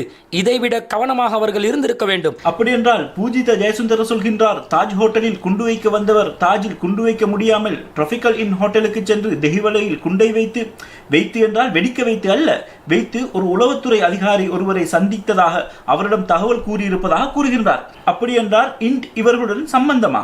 ஜஹ்ரான் இவர்களுடன் சம்பந்தம் என்று ஏன் அவர்களுக்கு தெரியாது? அப்படி என்றால் போலீஸ் மா அதிபரின் அந்த சொல்லிலிருந்தே நமக்கு தெரிய வருகிறது ஏதோ ஒரு விதத்தில் தகவல் பரிமாற்றம் தொடர்ச்சியாக நடந்துள்ளது என்று. அவ்வாறு அவருடன் பேசிய செய்தியை பற்றி நீங்கள் பார்த்தீர்கள் தானே? ஆம், நான் பார்த்தேன், நான் கேட்டிருக்கிறேன். இவ்வாறான ஒரு தகவல் கொத்தொன்றை கிடைத்திருந்தும் 98 தடவைகள் இந்த செய்திகள் கிடைத்திருப்பதாக நாம் அறிந்து கொண்டோம். ஏன் இதற்கு எதிராக நடவடிக்கை எடுக்கப்படவில்லை? பிரபாகரனை பிடிக்க முடிந்தது என்றால் இந்த ஒன்றுக்கும் உதவாத ஜஹ்ரானை ஏன் பிடிக்க முடியவில்லை? வேண்டுமென்றே அமைதியாக இருந்துள்ளார்களா என்ற நியாயமான சந்தேகம் நமக்குள் எழுந்திருக்கிறது. ஆனால் இப்போது இதனால் பாதிக்கப்படுவது நம் முஸ்லிம் சமூகம். அப்துல் ராசிக், இதுவரையில் வெளியில் இருப்பதற்கு காரணமாக இருக்கும் அந்த மறைமுகமான சக்தி எது? அப்படி யாரும் இல்லை. எனது குற்றமற்ற தன்மைதான் நான் வெளியில் இருப்பதற்கு காரணமாக நான் கருதுகிறேன். நீங்கள் சிங்கள மக்களுடன் ஒன்றாக இருக்க விரும்பினால் புத்தர் மனித இறைச்சி சாப்பிட்டார், தெருவன் என்றால் 3 மாணிக்க கற்கள், அதை வணங்குபவர்கள் மடையர்கள் என்று கூறும் அளவுக்கு கடின சித்தம் புத்தி உள்ள ஒரு மனிதராக ஏன் நீங்கள் இருந்தீர்கள்? மாணிக்க கற்களுக்கு வணங்குபவர்கள் மடையர்கள் என்று நான் ஒருபோதும் கூறவில்லை. அதை சிலர் கருத்து சிதைவு செய்துள்ளார்கள். புத்த பெருமானின் மாமிச கதையை நான் இந்த புத்தகத்திலிருந்து தான் எடுத்து பேசினேன். எனக்கு என்ன நடந்தது என்றால், சுப்பியா என்று சொல்லக்கூடிய ஒரு பெண்ணின் தொடை இறைச்சியை ஒரு நோய்வாய்ப்பற்ற பிக்கு ஒருவர் சாப்பிட்ட செய்தியை புத்தரின் பெயரால் மாற்றி கூறியதுதான். அது தவறுதலாக நடந்த ஒன்று. நான் அதை அப்போதே வாபஸ் வாங்கி உடனே நான் ஒரு கடிதத்தை வெளியிட்டிருந்தேன். 2013 ஆண்டு 5ஆம் மாதம் 17ஆம் தேதி புத்தர் மனித இறைச்சி சாப்பிட்டதாக தவறுதலாக கூறப்பட்ட செய்தி குறித்து கவலையை தெரிவித்துக் கொள்வது தொடர்பில் என்று ஒரு தலைப்பை போட்டு எனது கூற்றை நான் வாபஸ் வாங்கிக் கொண்டேன். மாணிக்கக்கல் 3 தொடர்பில் நான் வெறுமனே ஒரு கேள்விதான் கேட்டேன். அல்லாஹுவை நம்புவது மூடநம்பிக்கை என்று சொல்வதாக இருந்தால், தாய் தந்தை இல்லாத ஒரு இனம் தெரியாதவன் தான் அல்லாஹ் என்று இன்னும் பல சொற்களில் அல்லாஹ்வை விமர்சனம் செய்யும் போது அதை மூடநம்பிக்கை என்று கூறுவதாக இருந்தால், நீங்கள் வழிபடும் மதத்தில் திரிவித ரத்ன என்பது 3 மாணிக்க கற்கள். இந்த வார்த்தைகளை பயன்படுத்தி ஆசீர்வாதம் பெறுவதும் மூடநம்பிக்கை இல்லையா என்று ஒரு வெறுமனே கேள்வியாகத்தான் நான் கேட்டேன். எனக்கு இதை தாருங்கள், எனக்கு இதை தாருங்கள், உங்களுக்கு முடியும் இந்த ஸ்டேட்மெண்ட்டை வெளியில் போட்டுவிட்டு மன்னியுங்கள் என்று கூற எப்படி இருக்கும் பௌத்த ஒருவர் சவுதிக்கு சென்று அல்லாஹ்வை இழிவுபடுத்தினான்? அந்த வகையில் நம் நாடு அருமையான ஒரு நாடு. அருமையான நாடு இன்னும் சொல்லுங்கள். இவ்வாறு அப்படி நாம் செய்ததில்லை. இன்னும் இவ்வாறு செய்தாலும் நமது பௌத்தர்கள் வாயை மூடிக்கொண்டுதான் இருப்பார்கள். நமது மாட்டு அரசியல்வாதிகளும் வாயை மூடிக்கொண்டுதான் இருப்பார்கள். எனது பிரச்சார வருடங்களாக இங்கே நடைபெற்றுக் கொண்டிருக்கிறது. ஏன்? முஸ்லிம்களின் வாக்குகளுக்காக? இல்லை, அப்படி ஒரு தேவை இப்போது இல்லையே. முஸ்லிம் வாக்குகள் இல்லாமலேயே ஒரு அரசாங்கத்தை அமைத்துள்ளார்களே. இது நடந்தது 2013 தானே. இப்போது 3/2 விசேட பெரும்பான்மை அதிகாரம் கொண்ட ஒரு ஆட்சி தான் இருக்கிறது. 3/2 இருந்தாலும் போதாது, இன்னும் வாக்குகளை தான் அவர்கள் தேடுவார்கள். நான் இந்த நாட்டில் கிட்டத்தட்ட 20 வருடங்கள் இந்த நாட்டில் பிரச்சாரம் செய்து கொண்டிருக்கிறேன். அதுவும் சிங்கள மொழியில், சிங்கள மக்கள் மத்தியில் நேரடியாக நிகழ்ச்சிகளை நடத்தியுள்ளேன். நான் ஒரு அடிப்படைவாதியாக இருந்தால் சிங்கள மக்களை நேரடியாக சந்திக்க எனக்கு வாய்ப்பு கிடைத்திருக்காது. இது தெரியாமல் தவறுதலாக நடந்த ஒன்று. நான் இதற்காக மன்னிப்பும் கேட்டுவிட்டேன். இந்த தவறு சவுதியில் நடந்திருந்தால் என்ன நடக்கும்? அதைத்தான் நான் கேட்கின்றேன். இப்படித்தான் ஒரு திட்டமிட்டு ஒன்றை சொல்வதாக இருந்தால்தான் அதை குற்றமாக பார்க்க வேண்டும். இது தவறுதலாக நடந்த ஒன்று. நான் சுட்டிக்காட்டும் போது நடந்த ஒரு தவறு, இல்லாத ஒன்றை நானாக உருவாக்கி கூறவில்லை. இருப்பதை எடுத்து சொல்லும் போது ஏற்பட்ட தவறுதான் அது. நான் மீண்டும் மீண்டும் ஊடக சந்திப்புகளை நடத்தி தவறுதலாக நடந்த ஒன்று என்றும், அறியாமல் நடந்த தவறு என்றும், 2017, 2014, 2016 அது நடந்த நேரத்தில் நீதிமன்றத்தில் எத்தனை தடவைகள் எல்லா இடத்திலும் நாம் இதை பற்றி தெளிவுபடுத்தியிருக்கிறோம். தெரிந்து கொண்டே வேண்டும் என்றே திட்டமிட்டே செய்திருந்தால் இது தண்டனைக்குரிய குற்றம் என்பதில் மாற்று கருத்தில்லை. ஆனால் நான் இதை திட்டமிட்டு செய்யவில்லை. நமக்கு இது எப்படி தெரியும் இது திட்டமிட்டு செய்ததா இல்லையா என்று? நீங்கள் சொல்வதை போன்று உள்ளத்தை பிளந்தா பார்க்க முடியும்? எனது 20 வருட கால உரைகளை பார்ப்பவர்களுக்கு இதை இலகுவாக புரிந்து கொள்ள முடியும். நீங்கள் இன்று ஒன்றை சொல்வீர்கள், பிறகு ஒன்றை சொல்வீர்கள், சரியா சரியா என்பீர்கள், நம் சட்டத்தை நமக்கு கொடு என்பீர்கள், 13 பூ பெய்தால் திருமணம் முடித்து வெய் என்று சொல்வீர்கள், ஒன்றை சொல்வீர்கள், பிறகு அதனை இல்லை என்பீர்கள், மன்னித்துக் கொள்ளுங்கள் தவறுதலாக நடந்துவிட்டு என்றெல்லாம் கூறுவீர்கள். எல்லாம் சரி, பரவாயில்லை. இல்லை, அப்படி எதுவும் நடப்பதில்லை. ராசிக், உங்களது இலக்கு எது? நீங்கள் எப்போது இந்த நாட்டை முஸ்லிம் நாடாக மாற்றப் போகிறீர்கள்? இந்த நாடு முஸ்லிம் நாடாக வேண்டிய அவசியமில்லை. நபிகள் நாயகத்தின் காலத்தில் அபிசீனியா என்பது ஒரு கிறிஸ்தவ நாடு. அந்த நாட்டில் முஸ்லிம்கள் வாழ்ந்துள்ளார்கள். யூசுப் என்ற நமது நபி ஒருவர் இருந்தார். அவர் ஒரு முஸ்லிம் அல்லாத மன்னரின் கீழ் அமைச்சராக பணியாற்றியுள்ளார். இது எல்லாம் ஜனநாயகத்தின் அடிப்படையில் உள்ளதை நமது மார்க்கம் அனுமதித்துள்ளது என்பதற்கு தெளிவான ஆதாரங்களாகும். நமக்கு ஒரு இஸ்லாமிய ஆட்சி அவசியமில்லை. நம் ஒரே ஒரு கோரிக்கை தான் வைத்துள்ளோம். நமக்கு வழங்கியுள்ள மார்க்க உரிமைகளை சுதந்திரமாக அனுபவிக்கும் ஒரு சூழலை நமக்கு தந்தால் அதுவே நமக்கு போதுமானது. இனி அது இருக்கிறதே. இங்கே பாருங்கள், இது ஒரு வீடு, இங்கேயும் ஒரு பள்ளி. ஒரு வீடு எடுக்கிறார்கள், அதை பள்ளியாக மாற்றுகிறார்கள். ஒரு வீடு எடுக்கிறார்கள், அதை பள்ளியாக மாற்றுகிறார்கள். இப்போது நாட்டில் எத்தனை பள்ளிகள் இருக்கின்றன ராசி? ஒவ்வொரு இடத்திலும் பள்ளிவாசல்களை உருவாக்குவதை நாமும் எதிர்க்கிறோம். அப்படி பள்ளி உருவாக்கும் கலாச்சாரம் நமக்கு தேவையில்லை. இங்கே இருக்கிறது. உள்ளே வரும்போது தொழுகைக்கு எங்களிடம் தாராளமாக இருக்கின்றதே. நம் அங்கத்தவர்கள் ஒன்று கூடும்போது வழிபடுவதற்கு மாத்திரம்தான் இதை நாம் வைத்துள்ளோம். இலங்கையில் அமைதியான முறையில் ஒன்று கூடும் சுதந்திரம், மார்க்க சுதந்திரம் அரசியல் சாசனத்தில் உள்ளது. எனவே நமக்கு வழிபாடுகளை நடத்தலாம். பொதுமக்களுக்கு எந்த பாதிப்பும் ஏற்படுத்தாமல், ஒலிபெருக்குகளை பயன்படுத்தாமல் நமது வீடுகளிலும் நமக்கு வழிபாடுகளை நடத்தலாம். அந்த சுதந்திரத்தை நாம் பயன்படுத்துகிறோமே தவிர நாம் சொல்லவில்லை இந்த நாட்டில் சுதந்திரம் இல்லை என்று. சுதந்திரம் உண்டு. இது ஒரு அருமையான நாடு. முஸ்லிம்களுக்கு இந்த நாட்டில் தாராளமாக சுதந்திரங்கள் வழங்கப்பட்டுள்ளது. நாம் அதை அனுபவித்துக் கொண்டிருக்கிறோம். ஆனால் சில இடங்களில் சில பிரச்சனைகள் நடக்கும்போது அதற்கான சரியான தீர்வுகளை உரிய நேரத்தில் வழங்கப்படுவதில்லை. அதுதான் நமது பிரச்சனை. மிக்க நன்றி ராசிக், மிக்க நன்றி. நம்முடன் பேசியதற்கு. நாம் அதிகமான விடயங்களை பேசினோம் தானே? உங்களுக்கு மிகவும் நன்றிகள். நாம் பார்ப்போம் சமூகத்தில் இருக்கும் இந்த பிரச்சனைகள் எப்படி பகிரங்கமாக வெளியே தீர்க்கப்படுகின்றது என்று பார்ப்போம். மிக்க நன்றிகள்.